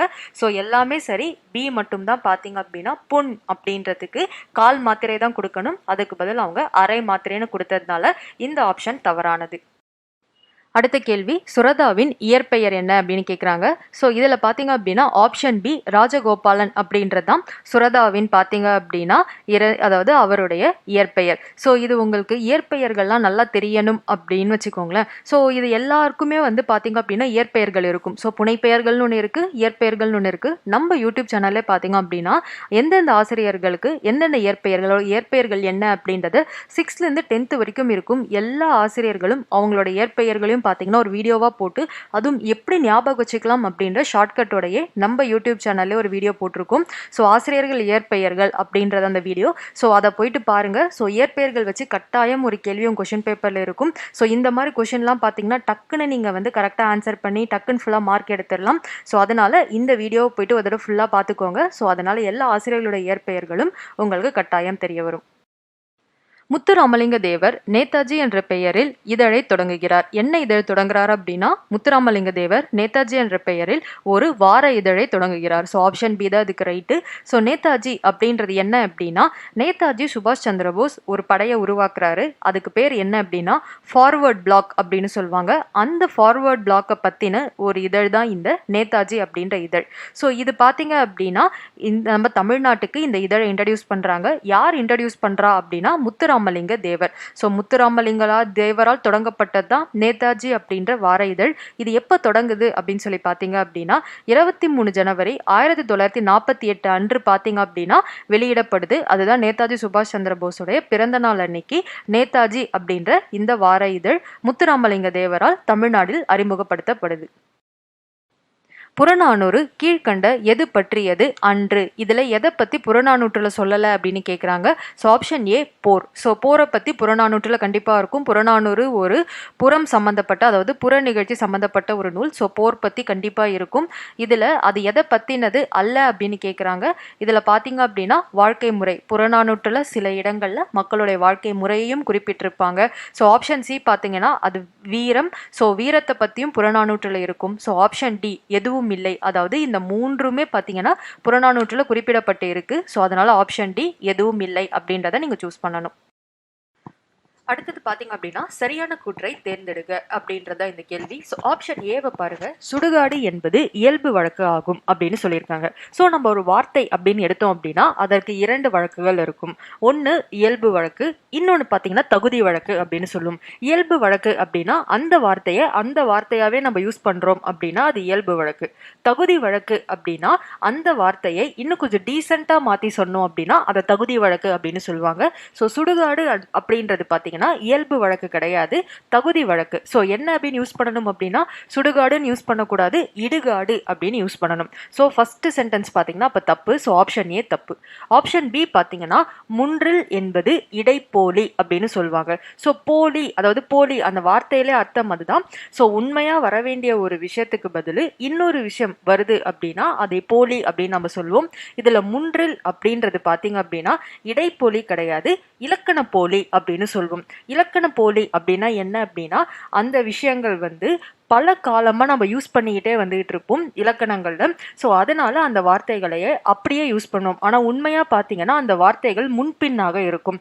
ஃபார் எக்ஸாம்பிள் முன்றில் அப்படின்றதுக்கு பார்த்தீங்கன்னா உண்மையான வார்த்தை இல் முன், அதுதான் பார்த்தீங்கன்னா ஒழுங்கான வார்த்தை. ஆனா நம்ம அதாவது இலக்கிய காலத்திலிருந்தே நம்ம இலக்கணத்திலிருந்தே பார்த்தீங்கன்னா இல் முன்ன முன்றில் முன்றில் முன்றில்னு யூஸ் பண்ணியிருப்போம். அப்படி ஒரு சில வார்த்தைகள் பல காலமாக யூஸில் இருந்ததுனாலயே அதை நம்ம இலக்கண போலின்னு சொல்வோம். அப்போ ஆப்ஷன் பி முன்றில் என்பது இடைப்போலின்னு கொடுத்துருக்காங்க, கிடையாது, அது இலக்கண போலி. ஸோ ஆப்ஷன் பியும் தப்பு. மருவு என்பது இயல்பு வழக்கு அப்படின்வாங்க. மருவு அப்படின்றதுக்கு அர்த்தம் என்னன்னா ஒரு வார்த்தை சிறியதாக மாறி இருக்கும். ஃபார் எக்ஸாம்பிள் தஞ்சாவூரை பார்த்தீங்கன்னா தஞ்சை அப்படின்னு கூப்பிடுவோம். கும்பகோணத்தை பார்த்தீங்க அப்படின்னா குடந்தை அப்படின்றது. ஸோ மருவி இருக்கும். இது இயல்பு வழக்கானா கரெக்ட், அது இயல்பு வழக்கு. நான் முன்னாடியே சொன்ன மாதிரி ஒரு சொல்ல அப்படியே நம்ம யூஸ் பண்றோம் அப்படின்னா அதை இயல்பு வழக்குன்னு சொல்லுவோம். ஸோ மருவு என்பது இயல்பு வழக்காகும். So option C right. அகம் என்பது இடைப்போலி அப்படின்னு கொடுத்துருக்காங்க. ஸோ அகம் என்பது இடைப்போலி கிடையாது, அகம் என்பது கடைப்போலி. ஸோ ஒன்றும் கிடையாது. போலி அப்படின்னா இப்போ ஃபார் எக்ஸாம்பிள் அகம் அப்படின்ற வார்த்தை கிடையாது, அகன் 2 சுழியின் அ க 2 சுழியின், அதுதான் பார்த்தீங்கன்னா உண்மையான வார்த்தை. அந்த இம்மா இப்போ மாறி இருக்கு. ஸோ போலியா மாறி இருக்கு. ஸோ கடைசியில இப்படி ஒரு வார்த்தை மாறுது அப்படின்னா அதை கடைப்போலி அப்படின்னு சொல்லுவாங்க. ஆனால் ஆப்ஷன் டில பார்த்தீங்க அப்படின்னா அகம் என்பது இடைப்போலின்னு கொடுத்துருக்காங்க. ஸோ ஆப்ஷன் டியும் நமக்கு தப்பு. ஓகேவா? ஸோ அப்போ என்ன ரைட் அப்படின்னா ஆப்ஷன் சி மருவு என்பது இயல்பு வழக்கு. இது மட்டும்தான் நமக்கு பார்த்தீங்க அப்படின்னா சரி. அடுத்த கேள்வி. சுதந்திரம் என்பது எனது பிறப்புரிமை, அதை நான் அடைந்தே தீருவேன் என்றவர் யார் அப்படின்ற கேள்வி. இது பார்த்தீங்க அப்படின்னா லோக்மானிய திலகர் யூஸ் பண்ண வார்த்தை. So option B. ஸோ அடுத்த கேள்வி பார்த்தீங்கன்னா வீரபாண்டிய கட்டபொம்மு என்பது எவ்வகை பாடல் அப்படின்னு கேட்டிருப்பாங்க. ஆப்ஷன் ஏல பார்த்தீங்கன்னா வரலாற்று கதை பாடல்னு இருக்கும். ஆமாம், வீரபாண்டிய கட்டபொம்மு என்பது வரலாற்று கதை பாடல். ஸோ வரலாற்றில் பார்த்தீங்க அப்படின்னா நம்மளோட தமிழக வரலாற்றில் முக்கியமான இடம் பிடிச்சவர் வீரபாண்டிய கட்டபொம்மன் அப்படின்றவர். ஸோ அவரோட கதையை தான் பார்த்தீங்கன்னா இந்த கதை பாடலாக வீரபாண்டிய கட்டபொம்மு அப்படின்றத எழுதியிருப்பாங்க. வீரபாண்டிய கட்டபொம்மன் பார்த்தீங்க அப்படின்னா பாஞ்சாலம் குறிச்சி பாளையத்தை சேர்ந்தவர். ஸோ ஆங்கிலேயரை எதிர்த்து பல போராட்டங்களை செஞ்சு ஃபைனலாக ஆங்கிலேயர்களால் தூக்கிலிடப்பட்டவர். ஸோ அவரோட கதையை சொல்றதுனால இது வரலாற்று கதை பாடல். இதுவே ஆப்ஷன் பில பாருங்க புராண கதை பாடல்னு இருக்கும். இது புராணங்கள் கிடையாது. சி போர்க்கதை பாடல். இது அவரோட போரை குறிக்கல, வீரபாண்டிய கட்டபொம்மனுடைய அந்த வரலாற்று கதையை குறிக்குது. அப்புறம் ஆப்ஷன் டி வாழ்க்கை கதை பாடல். இது அதுவும் கிடையாது. அதாவது அவருடைய சாதாரண வாழ்க்கை மற்றும் போர் வாழ்க்கை ரெண்டுத்தையும் சொல்றதுனால தான் இது ஆப்ஷன் ஏ வரலாற்று கதை பாடல். Question number 27. எந்த ஆண்டு நேதாஜி மதுரைக்கு வந்தார் அப்படின்னா 1939ஆம் ஆண்டு பார்த்தீங்க அப்படின்னா நேதாஜி மதுரைக்கு வருகிறார். வழக்கு எத்தனை வகைப்படும்? ஸோ பொதுவாக நம்ம தமிழில் வழக்கு அப்படின்றது 2 வகைப்படும். ஸோ அது என்ன அப்படின்றத இப்போ பார்ப்போம். வழக்கு அப்படின்றது மக்கள் பேச்சு வழக்கிலும் இலக்கிய வழக்கிலும் இருக்கும் சொற்களை வழங்கப்படும் முறை. ஒரு சொல் இருக்கு அப்படின்னா அது பார்த்தீங்க அப்படின்னா வழக்கு சொல். ஸோ நம்ம சொல்லுவோம்ல, நம்ம வழக்கத்தில் இல்லை, நம்ம வழக்கமே இது கிடையாது, நம்ம வழக்கம் இப்படி தான் அப்படின்ட்டு. ஸோ அந்த மாதிரி வழக்கு அப்படின்றது பார்த்தீங்கன்னா இது கேஸ் கிடையாது. வழக்கு அப்படின்னா நம்மளோட பழக்க வழக்கங்கள், பண்பாடு. ஸோ இந்த மாதிரி வழக்கு அப்படின்றது பார்த்தீங்க அப்படின்னா நம்ம தமிழ் இலக்கணத்தில் நம்மளோட வார்த்தைகளுக்கு 2 வகையான வழக்குகள் இருக்கு. ஒன்று இயல்பு வழக்கு, இயல்பாவே அந்த சொல்ல நம்ம யூஸ் பண்றது. அடுத்த வழக்கு பாத்தீங்கன்னா தகுதி வழக்கு. சோ அந்த வார்த்தையவே பாத்தீங்க அப்படின்னா அது ஒரு நெகட்டிவ் வார்த்தையா இருக்கும். அந்த வார்த்தையை நம்ம பிரயோகிக்கும் போது யாரும் மூஞ்சி சுளிக்க கூடாதுன்றதுக்காக அந்த வார்த்தையை இன்னும் மெருகேத்தி, அதாவது யாரும் கஷ்டப்படாம சொல்ற அதை தான் பாத்தீங்க அப்படின்னா தகுதி வழக்கு அப்படின்னு சொல்லுவாங்க. இப்படிதான் பாத்தீங்க அப்படின்னா தமிழ்ல 2 வகையான வழக்குகள் நமக்கு இருக்கு.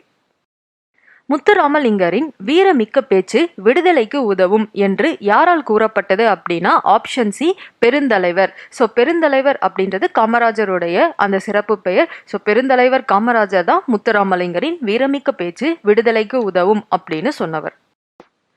புறநானூற்றுல காவற்பெண்டு அப்படின்ற இயற்றிய ஒரு பாடல் எதனை கருப்பொருளாக கொண்டு இயற்றப்பட்டுள்ளது அப்படின்னா வீரத்தை முதன்மையான கருப்பொருள் அப்படின்னா ஆக்சுவலி நம்மளுடைய தமிழ் அதாவது இலக்கிய வரலாற்றில் பார்த்தீங்க அப்படின்னா 2 பொருள்கள் மெயினாக சங்க இலக்கியம் அப்படின்னு எடுத்துக்கிட்டோம்னா அந்த பாடல் 2 பொருள்களில் பாடணும்.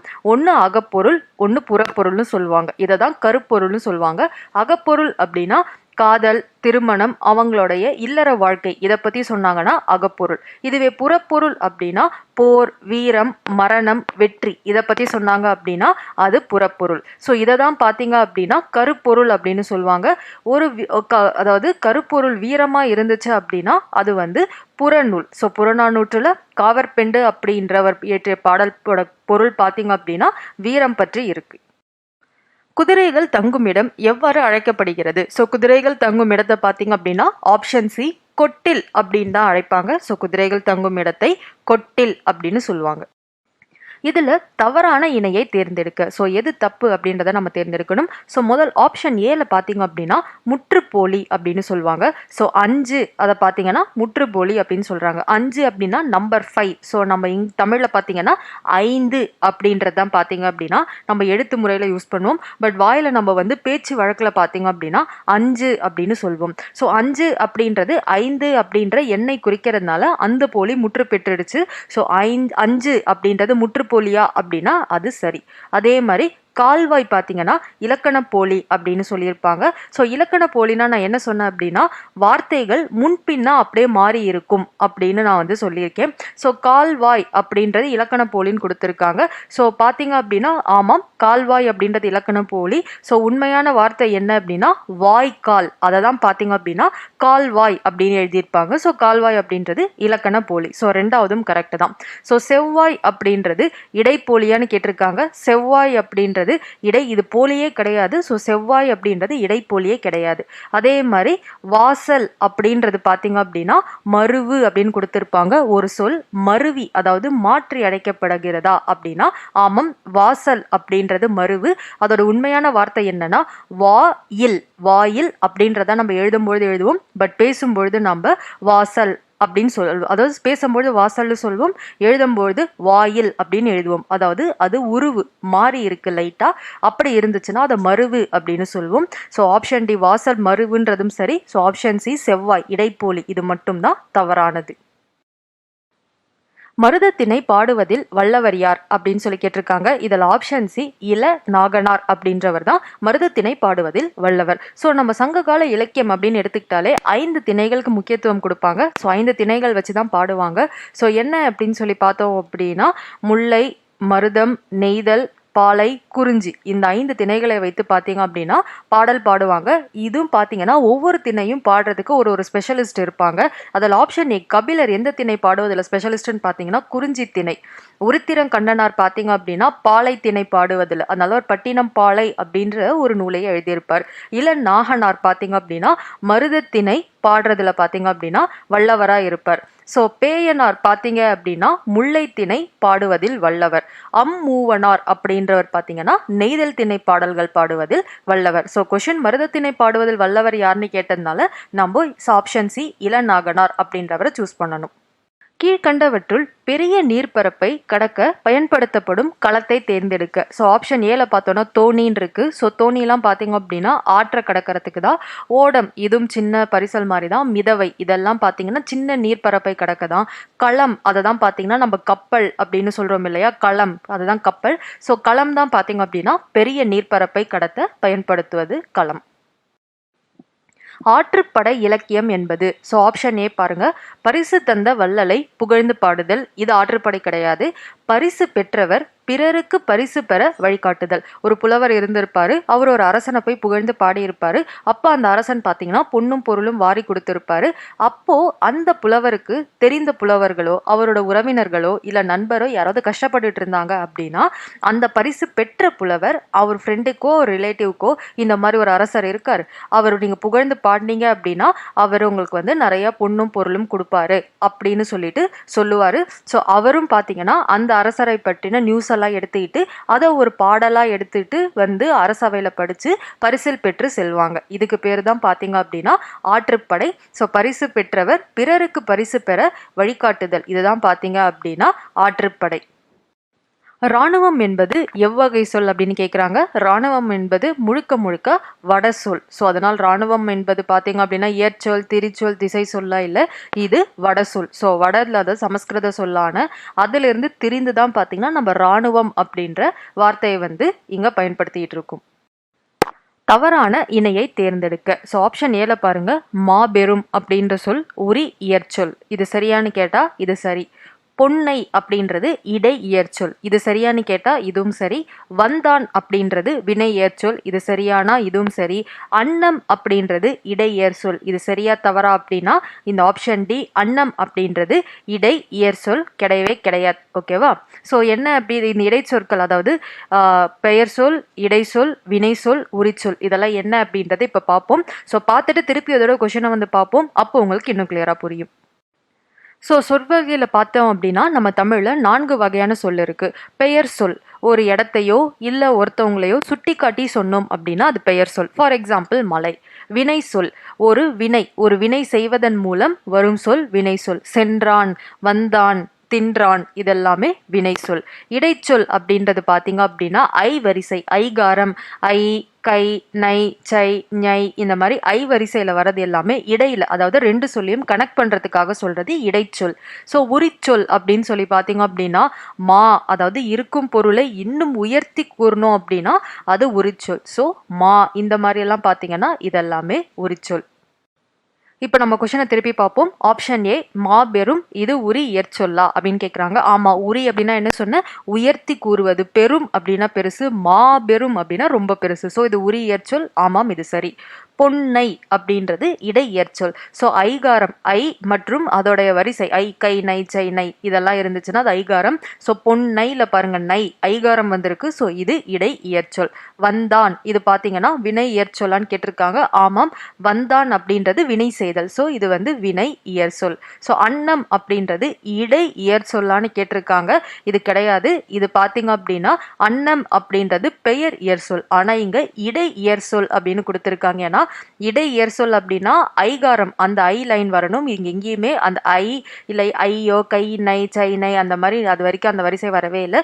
ஸோ ஆப்ஷன் டி அன்னம் அப்படின்றது இடைப்பெயர் சொல் கிடையாது, இது பெயர் இயற்சொல். ஆழ்கடலின் அடியில் என்பது எவ்வகை நூல்? ஸோ ஆழ்கடலின் அடியில் அப்படின்றது ஒரு புதினம், அதாவது ஒரு நாவல் தான். பார்த்தீங்கன்னா ஆழ்கடலின் அடியில் அப்படின்ற இந்த நூல். முன்னீர் வழக்கம் என்று கடல் பயணத்தை பற்றி குறிப்பிடும் நூல் எது அப்படின்னு கேட்குறாங்க. தொல்காப்பியத்துல தான் முன்னீர் வழக்கம் அப்படின்றது கடல் பயணத்தை குறிப்பிடும் ஒரு நூல். கீழ்கண்டவற்றுள் பிறமொழி அல்லாத சொல்லை தேர்ந்தெடுக்க. ஸோ பிறமொழி கலப்பே இல்லாத ஒரு தமிழ் சொல்லை நம்ம தேர்ந்தெடுக்கணும். ஆப்ஷன் ஏ பார்த்தோம்னா வருஷம், ஷன்ற வார்த்தை இருக்கு, இது சமஸ்கிருத சொல். பி தர்மம், ஸோ தம்மா அப்படின்ற வார்த்தை தான் தர்மா அப்படின்னு சமஸ்கிருதத்தில் மாறி இருக்கும். ஸோ ஆப்ஷன் பி தர்மமும் பார்த்தீங்கன்னா சமஸ்கிருத சொல். ஆப்ஷன் சி செய்தி அப்படின்றது நம்ம தூய தமிழ் சொல். டி மன்னிப்பு அப்படின்றதும் பார்த்தீங்க அப்படின்னா சமஸ்கிருத சொல் தான். ஸோ இதெல்லாமே பார்த்தீங்கன்னா பிற மொழியிலிருந்து எடுத்துட்டு வரப்பட்ட சொல். செய்தி மட்டும்தான் பார்த்தீங்கன்னா எந்த பிறமொழி கலப்பும் இல்லாத தூய தமிழ் சொல். ஒரு சைடு பார்த்தீங்க அப்படின்னா ஒரு பாடலுடைய வரி கொடுத்துருக்காங்க, அது எந்த பாடலுடையது, ஸோ அந்த பெயரோட நம்ம பொருத்த போகிறோம். ஸோ ஃபர்ஸ்ட் பார்த்தீங்க அப்படின்னா களம் தந்த பொற்பரிசல் அப்படின்றது பார்த்தீங்க அப்படின்னா புறநானூற்றில் சொல்லியிருக்காங்க. உருகெழு வங்கம் அப்படின்றது அகநானூரில் சொன்னது. அருங்கலம் தரியீர் நீர்மிசை அப்படின்றது பார்த்தீங்க அப்படின்னா பதிற்றுப்பத்தில் சொல்லப்பட்டது. களஞ்சை கம்மியர் அப்படின்றது மணிமேகலையில் சொல்லப்பட்டிருக்கு. அறிவியல் புனைக்கதைகளின் தலைவன் என்று புகழப்படும் ஜூலியஸ் வெர்ன் எந்த நாட்டை சேர்ந்தவர்? இவர் பார்த்தீங்க அப்படின்னா பிரான்ஸ் நாட்டை சேர்ந்தவர். கடியலார் உருத்திரங்கண்ணனார் கீழ்கண்ட எந்த நூலை எழுதியுள்ளார் அப்படின்னு கேட்டோம் அப்படின்னா பெரும்ப நாற்றுப்படை. ஸோ ஆப்ஷன் ஏல இருக்கும் பெரும்ப நாற்றுப்படை அப்படின்ற நூலை தான் இவர் எழுதியிருக்காரு. இதுவே பொருணர் ஆற்றுப்படை அப்படின்ற நூலை பார்த்தீங்க அப்படின்னா முத்தம கண்ணியர் அப்படின்றவர் எழுதியிருப்பாரு. முல்லைப்பாட்டை பார்த்தீங்க அப்படின்னா நப்பூதனார் அப்படின்றவர் எழுதியிருப்பார். ஸோ கொஷின்ல உருத்திரங்கண்ணனார் எழுதிய நூல் என்ன அப்படின்னா அது பெரும்ப நாற்றுப்படை. Option A பெரும்ப நாற்றுப்படை. தவறான இணையை தேர்ந்தெடுக்க. ஸோ ஆப்ஷன் ஏல புயல், அதுக்கு இங்கிலீஷ் வேர்டு பார்த்தீங்க அப்படின்னா ஸ்ட்ராம், இது சரி. நீர்மூழ்கி கப்பல், இதுக்கு பார்த்தீங்கன்னா மெரைன் டெக்னாலஜியானா இது கிடையாது. ஸோ நீர்மூழ்கி கப்பலுக்கு இங்கிலீஷில் என்னன்னா சப்மெரைன் அப்படின்னு சொல்லணும். கப்பல் தளம், இதை ஷிப் யார்டுன்னு வாங்க, இதுவும் சரி. ஸோ நங்கூரம் அப்படின்றது கப்பலை நிறுத்த பயன்படுத்துவது, இதை ஆங்கர் அப்படின்னு இங்கிலீஷில் சொல்லுவாங்க. ஸோ ஆப்ஷன் பி நீர்மூழ்கி கப்பல் மெரைன் டெக்னாலஜின்றது தவறு.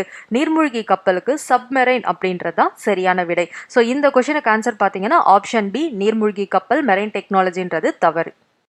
ஸோ நம்ம இப்போ வார்த்தைகளும் அதோடைய பொருள்களும் பொருத்துவோம். வங்கூழ் அப்படின்றது பார்த்தீங்க அப்படின்னா காற்று. ஸோ கடல்ல இருந்து வீசும் காற்று தான் வங்கூழ் காற்றுன்னு சொல்லுவோம். உரு அப்படின்றது பார்த்தீங்க அப்படின்னா அழகு அப்படின்றது அர்த்தம். அழுவம் அப்படின்னா கடல் அப்படின்னு அர்த்தம். சென்னி அப்படின்னு சொன்னாங்கன்னா உச்சி அப்படின்றது அர்த்தம். ஸோ ஆப்ஷன் சி 4312 தான் இந்த கொஷனுக்கான ஆன்சர். கீழ்கண்டவற்றுள் முரண் அமைந்த சொல்லை தேர்ந்தெடுக்க. இதுல எது முரண்பட்டு இருக்கு? 4 ஆப்ஷன்ல 3 ஆப்ஷன் ஒரே விஷயத்தை குறிக்குது, ஒரே ஒரு ஆப்ஷன் மட்டும் இதுல இருந்து முரண்பட்டு இருக்கு. அது என்ன அப்படின்றத கண்டுபிடிப்போம். ஸோ ஆப்ஷன் ஏ பார்த்தீங்கன்னா இரவு எல்லை அப்படின்றது இருக்கு. ஓகே, இப்போ அடுத்த ஆப்ஷன் பிவை பார்ப்போம். மாட ஒல்லேரி அப்படின்னு சொல்லியிருக்காங்க. முதல் மாட ஒல்லேரி அப்படின்னா என்ன அப்படின்னா கலங்கரை விளக்கத்தை தான் மாட ஒல்லேரி அப்படின்னு சொல்லுவாங்க. அடுத்தது ஆப்ஷன் சி உறவு நீர் அப்படின்னு இருக்கும். உறவு நீர் அப்படின்னா கடல் நீர். ஓகேவா? வங்கூழ் அப்படின்னு சொல்லியிருப்பாங்க. ஸோ தூய கடல் காற்றை தான் வங்கூழ் அப்படின்னு சொல்லுவாங்க. ஸோ பி சி டி இந்த மூன்றும் கடலை பற்றி சொல்லுது. ஸோ ஆப்ஷன் ஏல இரவு எல்லைன்றது மட்டும் பார்த்தீங்கன்னா கடலை பற்றி சம்மந்தப்படாத ஒரு வார்த்தை. இதில் முரண்பட்டிருக்கிறது ஆப்ஷன் ஏ இரவு எல்லை அப்படின்றது. பாரதிதாசன் இயற்றிய எந்த நூலுக்கு சாகித்ய அகாதமி விருது வழங்கப்பட்டது அப்படின்னா அவர் எழுதிய பிசிராந்தையார். ஆப்ஷன் சில இருக்கும் பிசிராந்தையார் நூலுக்கு தான் பாரதிதாசன் நூலுக்குள்ளே சாகித்ய அகாடமி விருது கிடைச்சது. 4ம் 2ம் சொல்லுக்குருதி, இதில் 4 என்பது எந்த நூலை குறிக்கிறது அப்படின்னு கேட்டிருக்காங்க. 4 அப்படின்றது நாலடியார். ஸோ 4 அடிகளை கொண்ட நாலடியாரை தான் 4ன்னு சொல்லுவாங்க. 2 அப்படின்றது திருக்குறளை சொல்லுவாங்க. ஸோ கொஷின்ல 4 என்பது எந்த நூலை குறிக்கிறதுன்னு கேட்டதுனால ஆப்ஷன் பி நாலடியார். கீழ்கண்டவற்றுள் பகாபத சொல்லை தேர்ந்தெடுக்க. முதல் பகுப்பதம் பகாபதம்னா என்னன்னு தெரியணும். பகுப்பதம் அப்படின்னா அந்த சொல்லை பகுத்தால் பிரித்தால் பொருள் தந்தா அது பகுப்பதம். சொல்ல பிரிச்சா பொருள் தரலை அப்படின்னா அது பகாபதம். ஸோ இங்க கொஸ்டின்ல என்ன கேட்டிருக்காங்க அப்படின்னா எது பகாபதம் அப்படின்னு கேட்டிருக்காங்க. இப்போ இதை பிரிச்சாங்க அப்படின்னா வா அப்படின்னா அதுவும் பார்த்தீங்கன்னா வரதை தான் குறிக்குது. ஸோ ஆப்ஷன் ஏ பார்த்தீங்கன்னா பகாபதம் கிடையாது. பொன்னன் இதை பிரிச்சிங்க அப்படின்னா பொன் அப்படின்னா கோல்டு அப்படின்ற வார்த்தை குறிக்குது. ஸோ அதுவும் பொருள் தருது. செயல் அப்படின்ற சொல்ல பிரிச்சோம் அப்படின்னா செய் அப்படின்ற வார்த்தை, அதாவது செயல்ல செய் அப்படின்ற ஒரு அர்த்தம் கொடுக்குது. ஸோ ஆப்ஷன் சி பார்த்தீங்க அப்படின்னா பகுப்பதம். ஸோ ஆப்ஷன் டி காற்றை இதை பிரிச்சோம் அப்படின்னா கா அப்படின்றது. கா அப்படின்றது எந்த பொருளையும் கொடுக்கவில்லை. ஸோ ஆப்ஷன் டி காற்று மட்டும்தான் இதுல பகாபத சொல். ஸோ 50வது கேள்வி, அழியாத செல்வம் என்பது. ஸோ அழியாத செல்வம் அப்படின்னு எதை சொல்றாங்க அப்படின்னு கேட்குறாங்க. இது ஒரு நாலடியார் பாடல். ஓகேவா? ஆப்ஷன் ஏ விச்சை அப்படின்னு இருக்கு. முதல்ல இந்த எல்லா ஆப்ஷனும் பாருங்க. எல்லாமே நமக்கு தெரிஞ்ச பெயர் கிடையாது. எல்லாமே தூய தமிழ் பெயர். முதல் நமக்கு இதுக்கு அர்த்தம் தெரிஞ்சாதான் நம்ம இதுக்கான ஆன்சர் சொல்ல முடியும். ஆப்ஷன் ஏ விச்சை அப்படின்னு இருக்கு. முதல் விச்சை அப்படின்னா கல்வி, அறிவு. இதை தான் விச்சை அப்படின்னு சொல்லுவாங்க. Option B வைப்புழி, கோட்படா. வைப்புழி அப்படின்னா பணம், கோட்படா அப்படின்னா நம்மளுடைய சொத்துக்கள், கழனி அப்படின்னா வயல். ஸோ இதில் எது அழியாத செல்வம் அப்படின்னு கேட்குறாங்க. ஸோ கல்வி அப்படின்றது அழியாத செல்வம். ஸோ கல்வி அப்படின்றது விச்சை அப்படின்ற சூழலை தான் நாலடியாரில் குறிச்சிருப்பாங்க. ஸோ ஆப்ஷன் ஏ விச்சை அப்படின்றது தான் அழியாத செல்வம். ஸோ செங்கல் என்பது எவ்வகை பகுப்பதம். ஸோ பகுப்பதம் அப்படின்னா என்ன அப்படின்னா ஒரு சொல்ல பிரிச்சாலும் பொருள் தரணும், அதுதான் பகுப்பதம். சொல்ல பிரிச்சா பொருள் தரலை அப்படின்னா அது பகாப்பதம். ஸோ செங்கல் அப்படின்றது பார்த்தீங்க அப்படின்னா முதல் பகுப்பதம். ஸோ செம்மை கூட்டல் கல், கல் அப்படின்ற அர்த்தத்தை அது கொடுத்துருது. ஸோ இதில் சாதாரண இது பகுப்பதம் தான். இதில் என்ன பகுப்பதம் அப்படின்னா பொருளா, பண்பா, சினையா, தொழிலான்னு கேட்குறாங்க. செம்மை அப்படின்றது கலரை குறிக்குது. ஸோ அந்த பொருளின் பண்பை குறிக்குது. ஸோ செங்கல் அப்படின்றது பார்த்தீங்கன்னா பண்பு பகுப்பதம். கல்வி அறிவு இல்லாதவரை திருவள்ளுவர் எதனுடன் ஒப்பிடுகிறார் அப்படின்னு சொல்லணும்னா ஆப்ஷன் ஏ விலங்கோட தான் ஒப்பிடுகிறார். ஸோ கல்வி அறிவு இல்லாதவரை உயர்தினையே கிடையாது, அவர் அக்ரிணை அப்படின்னு சொல்லியிருப்பாரு. ஸோ அக்ரிணை அப்படின்னா முதல்ல விலங்குகள் வரும். ஸோ விலங்கோட தான் கல்வி அறிவு இல்லாதவர்களை திருவள்ளுவர் ஒப்பிடுகிறார். ஸோ இந்த கேள்வி பொறுத்துக, இது எல்லாமே பகுப்பத உறுப்புகள். ஸோ பகுப்பதத்திற்குன்னு பார்த்தீங்க அப்படின்னா 6 உறுப்புகள் இருக்கு. முதல்ல இந்த உறுப்புகள் எதை குறிக்குதுன்னு பார்த்துட்டு திருப்பி இந்த கேள்வியை நம்ம ஆன்சர் பண்ண போகலாம். ஸோ பகுதி அப்படின்றது பார்த்தீங்கன்னா முதல் நிலை. இது ஏவல். ஓகேவா? ஏவல் இல்லை கட்டளை, இதை விதிக்கும் சொல் தான் பகுதி அப்படின்னு சொல்வோம். விகுதி அப்படின்றது பார்த்தீங்க அப்படின்னா முடிந்து விடும். ஓகேவா? திணையை பற்றி சொல்றது, எந்த திணை, எந்த பால், ஆண் பாலா பெண் பாலா, எண், நம்பர்ஸ், அப்புறம் இடத்தை சுட்டி காட்டுவது, இது எல்லாமே விகுதி அப்படின்னு சொல்வோம். இடைநிலை அப்படின்னா காலத்தை காட்டும், டைமை சொல்றது பார்த்தீங்கன்னா இடைநிலை. சந்தி அப்படின்றது பார்த்தீங்க அப்படின்னா பிற உறுப்புகள் பகுதி, விகுதி, இடைநிலை, இதை இணைப்பது பார்த்தீங்கன்னா சந்தி. சாரியை அப்படின்றது பார்த்தீங்க அப்படின்னா பகுதி, விகுதி, இடைநிலையை சார்ந்து வரும், பெரும்பாலும் இடையில் வர்றது சாரியை அப்படின்னு சொல்லுவாங்க. விகாரம் அப்படின்றது இது ஒரு தனி உறுப்பே இல்லை, மேலே இருக்கும் பகுதி, விகுதி, இடைநிலை இது மாற்றம் பெறும் பொழுது இது விகாரமா மாறும். ஸோ இப்போ நம்ம திருப்பி கொஷினை பார்ப்போம். இதில் பகுதி அப்படின்றத நான் என்ன சொன்னேன், ஏவல் கட்டளை. ஸோ இதில் பார்த்தீங்கன்னா கட்டளை கொடுத்துருக்காங்க. ஸோ பகுதி அப்படின்றது கட்டளையை குறிக்கிறது. விகுதி அப்படின்றது பார்த்தீங்க அப்படின்னா திணை, பால், எண் இதெல்லாம் குறிக்கிறது. இதில் பார்த்தீங்கன்னா நமக்கு பால் கொடுத்துருக்காங்க. ஸோ விகுதி அப்படின்றது பாலை குறிப்பிடுகிறது. இடைநிலை அப்படின்றது காலத்தை குறிப்பிடும். ஸோ காலம் ஆல்ரெடி கொடுத்துட்டாங்க. சாரியை அப்படின்றது ஒரு அசை சொல். ஸோ அசை அப்படின்றது பார்த்தீங்க அப்படின்னா எழுத்துக்களை ஒரு சொற்களாக கோத்து மிகவும் அழகாக கொடுக்கறது தான் அசை அப்படின்வாங்க. சாரியை பார்த்தீங்க அப்படின்னா பகுதி, விகுதி, இடைநிலை இதுக்கு நடுவில் வர்றதுனால ஸோ சாரியை பார்த்தீங்க அப்படின்னா அசை சொல். ஸோ ஆப்ஷன் டி 2143 அப்படின்றத இதோட ஆன்சர். ஆடும் மயில் போன்ற பெண்கள் அன்பினை கவிதையாக எழுதுக என்றார். இதில் பயின்று வந்துள்ள உவம உருபு எது அப்படின்னு கேட்குறாங்க. உவமை அணி அப்படின்னு வந்தாலே அதில் கண்டிப்பாக உவம உருபு இருக்கும். போல, போன்ற இந்த வார்த்தைகள் வந்தாலே அது உவமை அணி. இதில் போல, போன்ற இந்த வார்த்தைகள் தான் பார்த்தீங்கன்னா உவம உருபு அப்படின்னு சொல்லுவாங்க. இதில் போன்ற அப்படின்ற வார்த்தை வந்திருக்கிறதுனால உவம உருபு எது அப்படின்னா போன்ற அப்படின்ற இந்த வார்த்தை. தவறான கூற்றை தேர்ந்தெடுக்க. ஸோ ஆப்ஷன் ஏ பாருங்க, பதம் என்பதன் பொருள் சொல். பதம் அப்படின்னா அதை சாதாரணமாக சொல் அப்படின்னு தான் சொல்லுவாங்க. பிரித்தால் பொருள் தராத சொல் பகாப்பதம். ஆமாம், பிரிச்சுன்னா பொருள் தரலனா அது பகாப்பதம். பிரிச்சா பொருள் தந்துச்சு அப்படின்னா அதை பதம் அப்படின்னு சொல்லுவாங்க, பகுப்பதம் அப்படின்னு சொல்லுவாங்க. பகுப்பத உறுப்புகள் 6 வகைப்படும். ஆமாம், பகுப்பதத்தோட உறுப்புகள் 6: பகுதி, விகுதி, இடைநிலை, சாரியை, சந்தி, விகாரம். இது எல்லாமே பார்த்தீங்கன்னா பகுப்பதத்தின் உறுப்புகள். ஆப்ஷன் டி அனைத்தும் சரின்னு கொடுத்துருக்காங்க. ஸோ இதில் எதுவுமே தவறு கிடையாது. ஸோ ஆப்ஷன் டி அனைத்தும் சரி அப்படின்றது தான் இந்த கேள்வியுடைய பதில். நம் எதிர்காலத்தை உருவாக்கும் பள்ளிக்கு கோவில் என்று பெயர் வைத்தவர் யார் அப்படின்னா ஆப்ஷன் டி பாரதியார். ஸோ பள்ளிகளுக்கு கோவில் என்று பெயர் வைத்தவர் பாரதியார். பாரதியார் கீழ்கண்ட எந்த இதழில் முதலாக கருத்துப்பட ஓவியத்தை தமிழில் அறிமுகப்படுத்தினார்? கருத்துப்பட ஓவியம் அப்படின்னா கார்ட்டூன் இமேஜஸ் அப்படின்னு சொல்லுவாங்க. ஸோ தமிழில் முதலில் கருத்துப்பட ஓவியத்தை பாரதியார் தான் இன்ட்ரடியூஸ் பண்ணுறாரு. எந்த இதழில் இன்ட்ரடியூஸ் பண்ணுறாரு அப்படின்னா ஆப்ஷன் சி இந்தியா அப்படின்ற இந்த இதழில். காலமேக புலவரின் இயற்பெயர் என்ன அப்படின்னா வரதன். ஓகேவா? ஸோ காலமேக புலவரின் இயற்பெயர் வரதன். இதை ஈஸியாக ஞாபகம் வச்சுக்கலாம். மேகம் வரும் போகும். ஸோ மேகம், அதை வச்சு வரதன் அப்படின்னு ஞாபகம் வச்சுக்கலாம். இந்த மாதிரி தமிழில் இருக்கும் எல்லா ஆசிரியர்களுடைய இயற்பெயரையும் பார்த்தீங்க அப்படின்னா ஷார்ட்கட்டில் நான் ஒரு வீடியோவாக நம்மளோட யூடியூப் சேனலில் அப்லோட் பண்ணியிருக்கேன். ஸோ அந்த வீடியோவும் வேணும் அப்படின்னா போயிட்டு பார்த்துக்கோங்க. ஸோ 6th-லேருந்து 10th வரைக்கும் இருக்கும் எல்லா புலவர்களுடைய இயற்பெயர்களும் அந்த வீடியோவில் கவர் ஆகிருக்கும். புனைய ஓவியம் புறம் போந்தன்ன என்ற வரி அமைந்துள்ள நூல் எது அப்படின்னு கேட்டிருக்காங்க. இது மணிமேகலையில சொல்லப்பட்ட ஒரு வரி.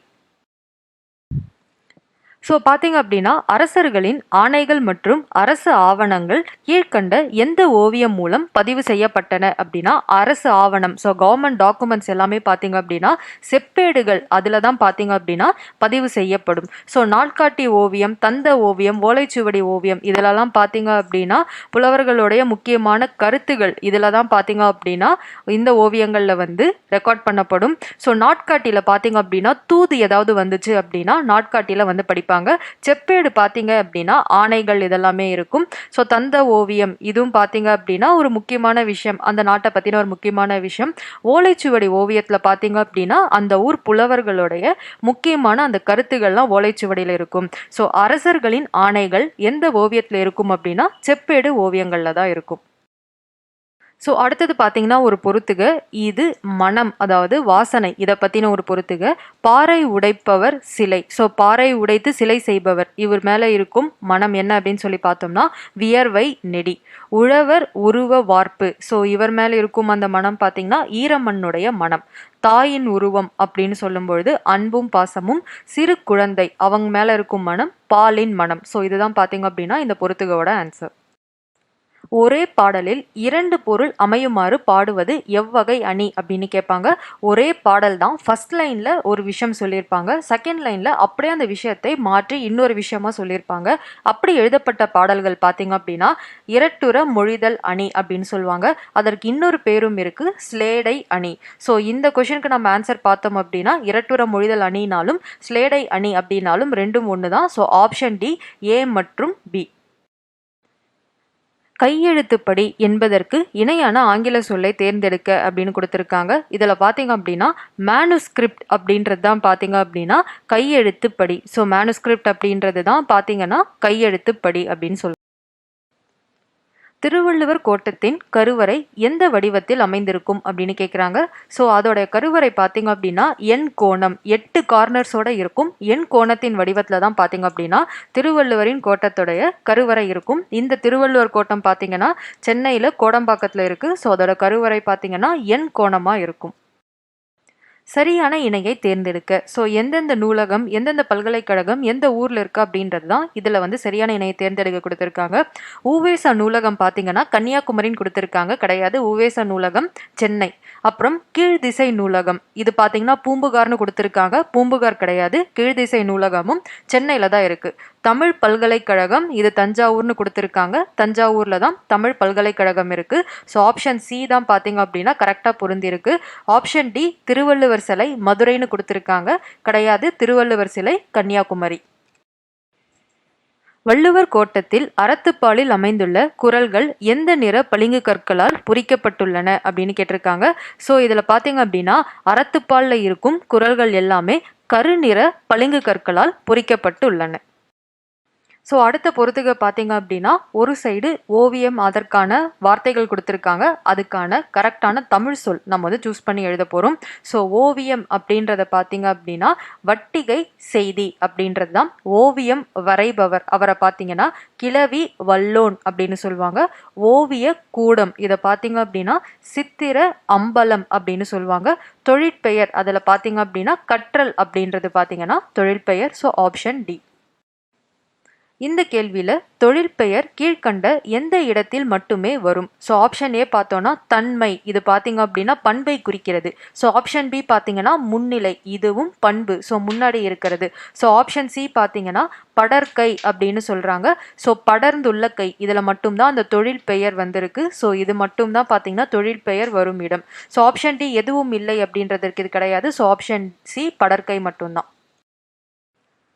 மாறியொன்று இன்றி வரந்திருந்த என்ற பாடல் தமிழரின் எந்த பண்பை விளக்குகிறது அப்படின்னு கேட்குறாங்க.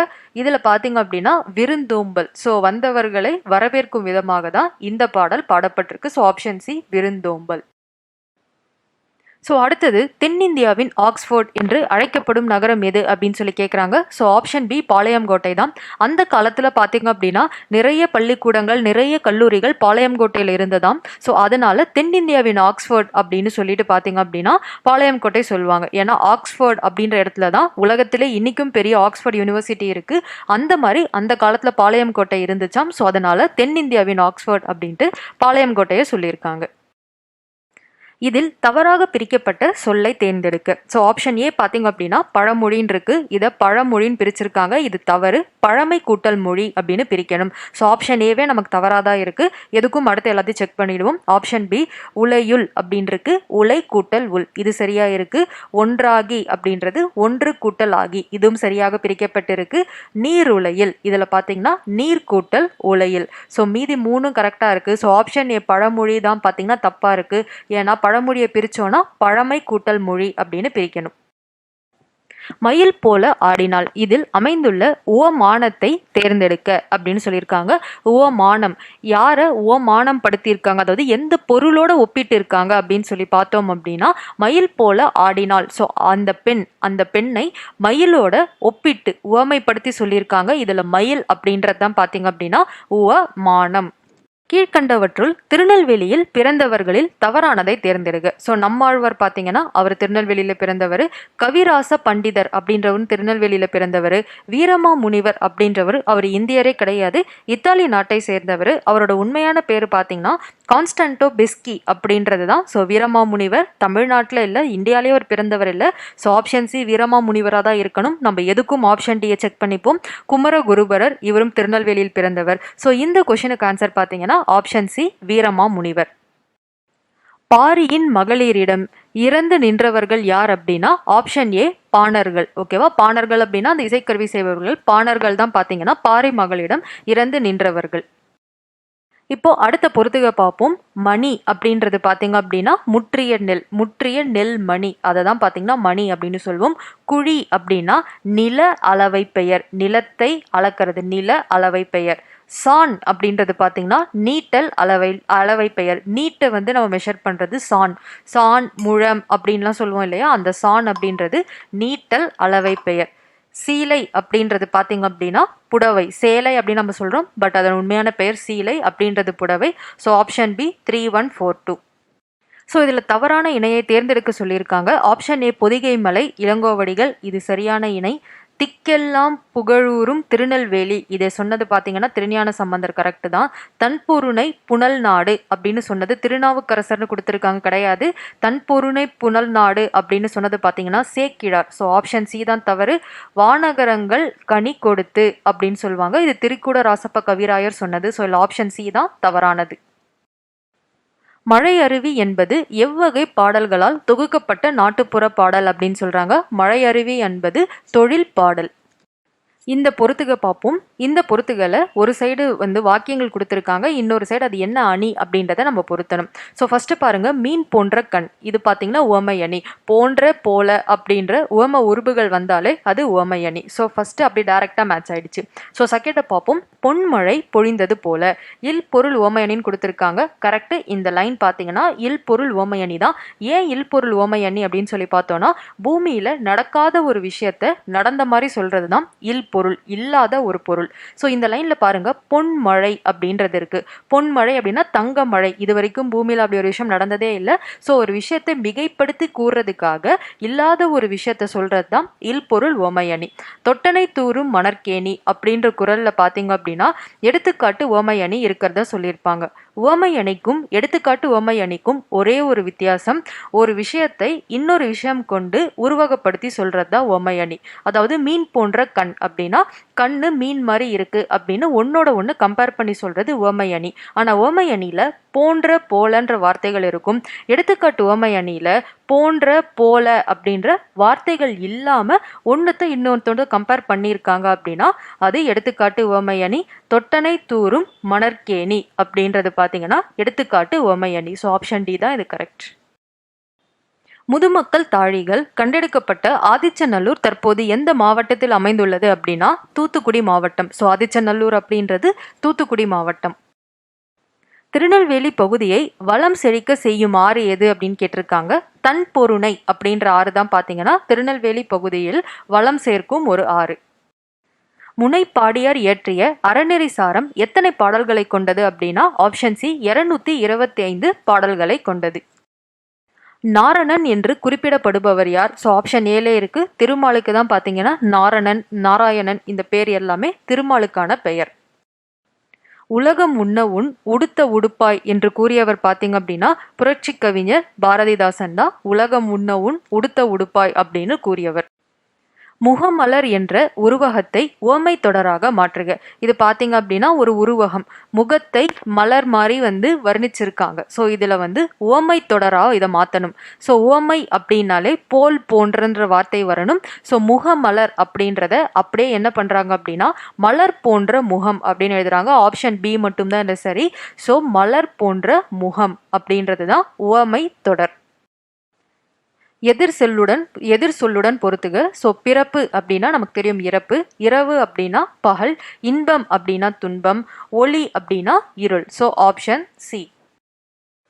மக்கள் அனைவரும் ஒத்த இயல்புடையவர்கள். இதை பார்த்தீங்க அப்படின்னா எதனால் ஒத்த இயல்புடையவர்கள் அப்படின்னா பிறப்பால் அனைவரும் சமம் அப்படின்றத மக்கள் அனைவரும் பிறப்பால் ஒத்த இயல்புடையவர்கள் அப்படின்னு சொல்லுவாங்க. லட்சியம் என்பதற்கு இணையான ஆங்கில சொல் பார்த்தீங்க அப்படின்னா லட்சியம் அப்படின்னா ஆம்பிஷன் அப்படின்னு தான் சொல்வோம். ஸோ லட்சியம் என்பதற்கு இணையான ஆங்கில சொல் ஆம்பிஷன். ஜென் துறவிகள் எந்த மதத்தை சேர்ந்தவர்கள் அப்படின்னா புத்த மதத்தை சேர்ந்தவர்கள். ஸோ ஜென் துறவிகள் அப்படின்றவங்க பார்த்தீங்க அப்படின்னா நம்ம இந்தியாவில இருந்து சீனாக்கு பார்த்தீங்கன்னா புத்த மதம் சென்றுச்சு.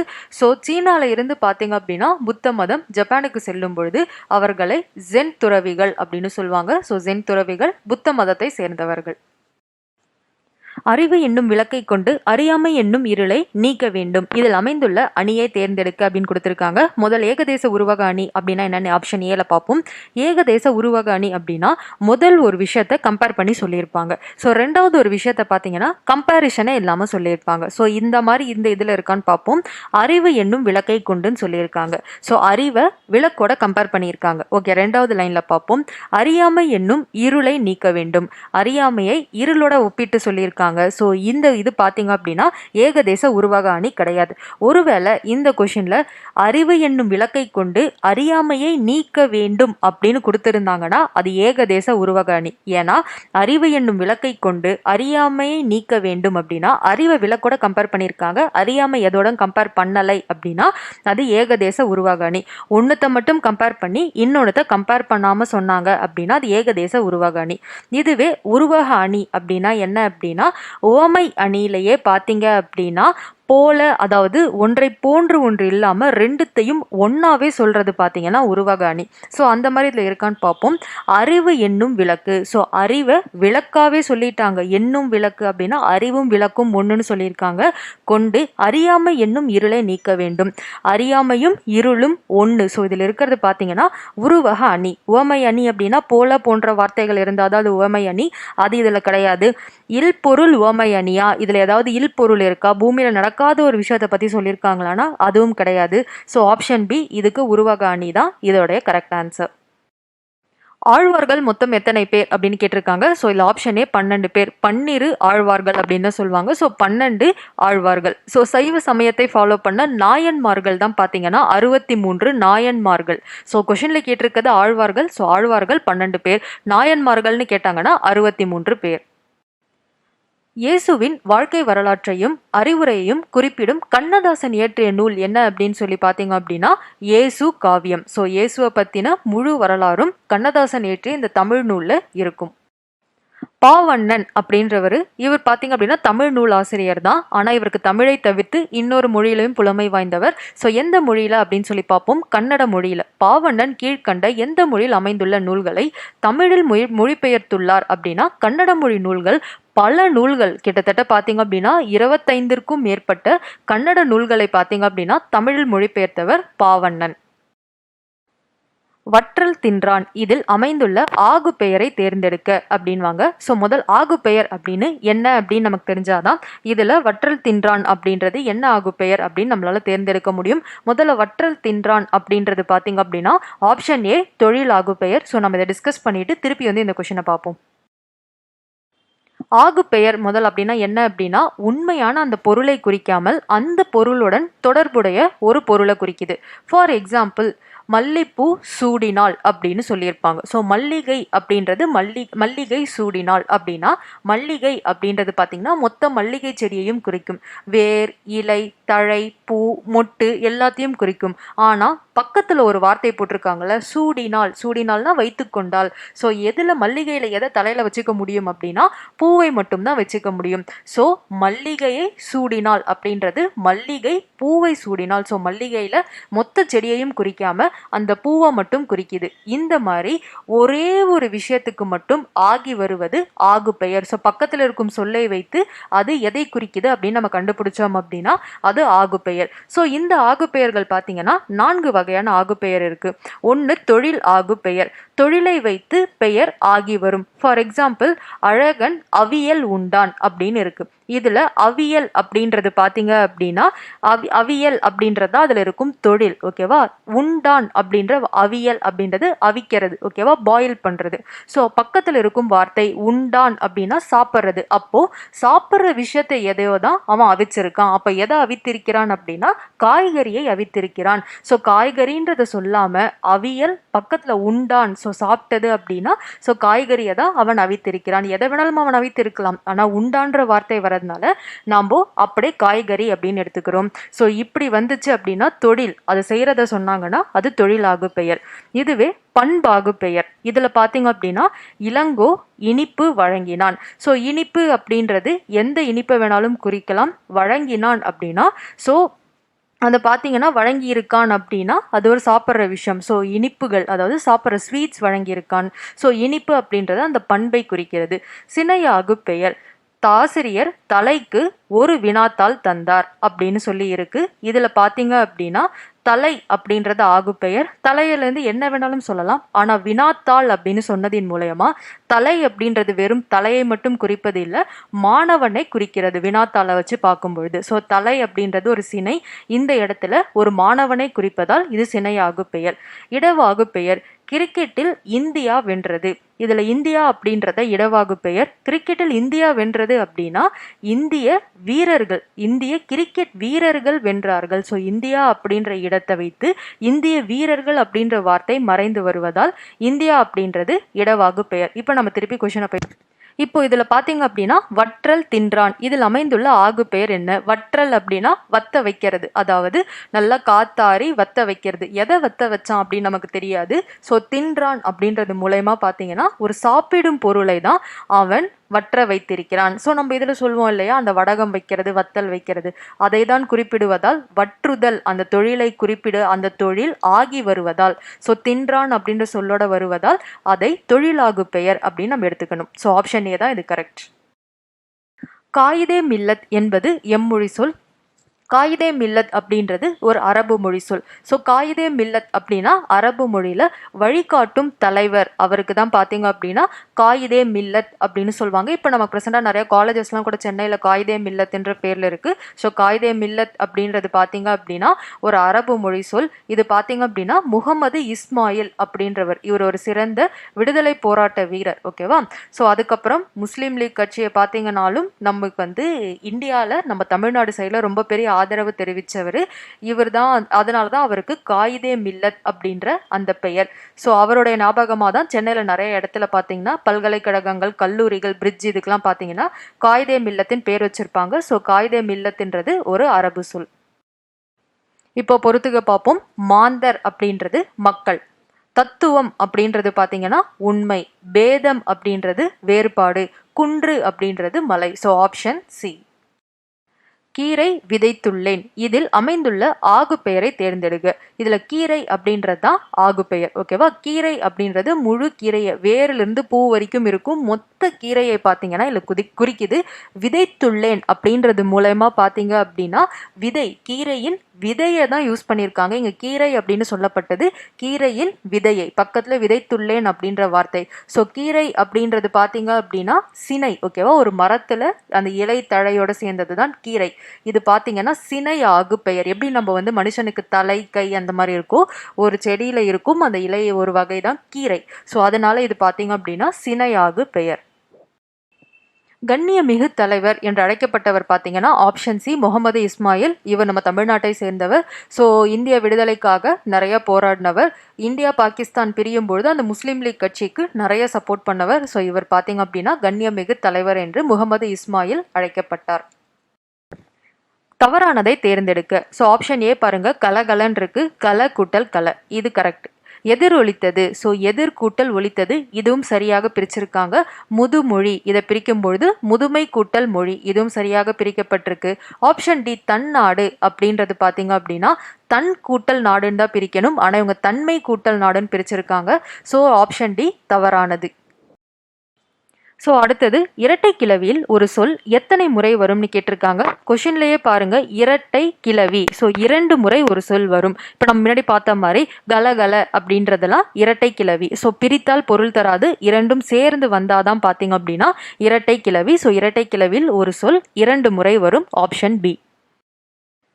ஸோ நம்மளுடைய கடைசி கேள்வி, பயணம் என்னும் சிறுகதை எந்த நூலில் இடம்பெற்றுள்ளது? ஸோ பயணம் அப்படின்றது பார்த்தீங்க அப்படின்னா பிரயாணம் அப்படின்ற சிறுகதையிலிருந்து எடுக்கப்பட்டது தான் பார்த்தீங்க அப்படின்னா பயணம் அப்படின்ற இந்த நூல்.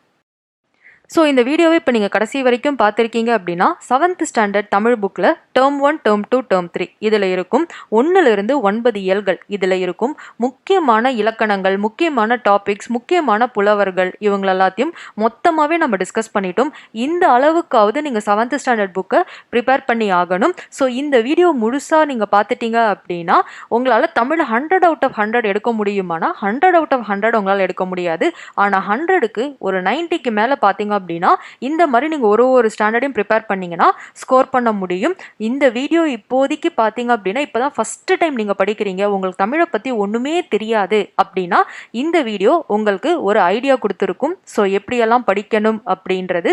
ஸோ இல்லை எனக்கு டைம் ரொம்ப ரொம்ப ரொம்ப கம்மியா இருக்கு, டக்குன்னு நான் படிச்சுட்டு அட்லீஸ்ட் எக்ஸாமில் நான் பாஸ் பண்ணால் போதும், எனக்கு டாப்பர் ஆகணும்லாம் விருப்பம் இல்லை, நான் ஜஸ்ட்டு பாஸ் பண்ணாலாச்சும் போதும் அப்படின்றவங்களுக்கும் இந்த வீடியோ பார்த்தீங்க அப்படின்னா ரொம்பவே யூஸ்ஃபுல்லாக இருக்கும். ஸோ நான் கிட்டத்தட்ட 7th ஸ்டாண்டர்ட் புக்கில் ஒரு வீடியோக்குள்ளே எவ்வளவு கவர் பண்ண முடியுமோ நான் அவ்வளவு கவர் பண்ணி கொடுத்துருக்கேன். ஸோ இந்த வீடியோவை நல்லா ஃபுல்லாக யூஸ் பண்ணி படிச்சுக்கோங்க. இதில் உங்களுக்கு ஏதாவது டவுட் இருந்துச்சு அப்படின்னா தாராளமாக பார்த்தீங்க அப்படின்னா கமெண்ட்ஸில் கொடுங்க. ஸோ என்னால் முடிஞ்ச வரைக்கும் நான் உங்களுக்கு டவுட்ஸை கிளியர் பண்ணுறேன். ஸோ இதோட நம்ம இந்த வீடியோவோட எண்டுக்கு வந்துட்டோம். இந்த வீடியோ உங்களுக்கு பிடிச்சிருந்துச்சு அப்படின்னா லைக் பண்ணுங்க. படிக்கிற உங்கள் ஃப்ரெண்ட்ஸ் நிறைய பேரோட பார்த்தீங்க அப்படின்னா இந்த வீடியோவை ஷேர் பண்ணுங்க. இது வரைக்கும் இந்த சேனலை சப்ஸ்கிரைப் பண்ணலை அப்படின்னா சப்ஸ்கிரைப் பண்ணிக்கோங்க. இந்த மாதிரி உங்களுக்கு சப்ஜெக்ட் வைஸ் நிறைய யூஸ்ஃபுல்லான வீடியோஸ் இதுக்கு மேலே இந்த சேனலில் வர இருக்கு. ஸோ அதனால மறக்காம நோட்டிஃபிகேஷன் பட்டனையும் ப்ரெஸ் பண்ணிக்கோங்க. நான் வீடியோ போட்ட உடனே உங்களுக்கு நோட்டிஃபிகேஷனும் வரும். ஸோ இது வரைக்கும் இந்த வீடியோவை நீங்கள் பார்த்துருந்தீங்க அப்படின்னா உங்களுக்கு என்னுடைய thanks. So bye friend, thank you.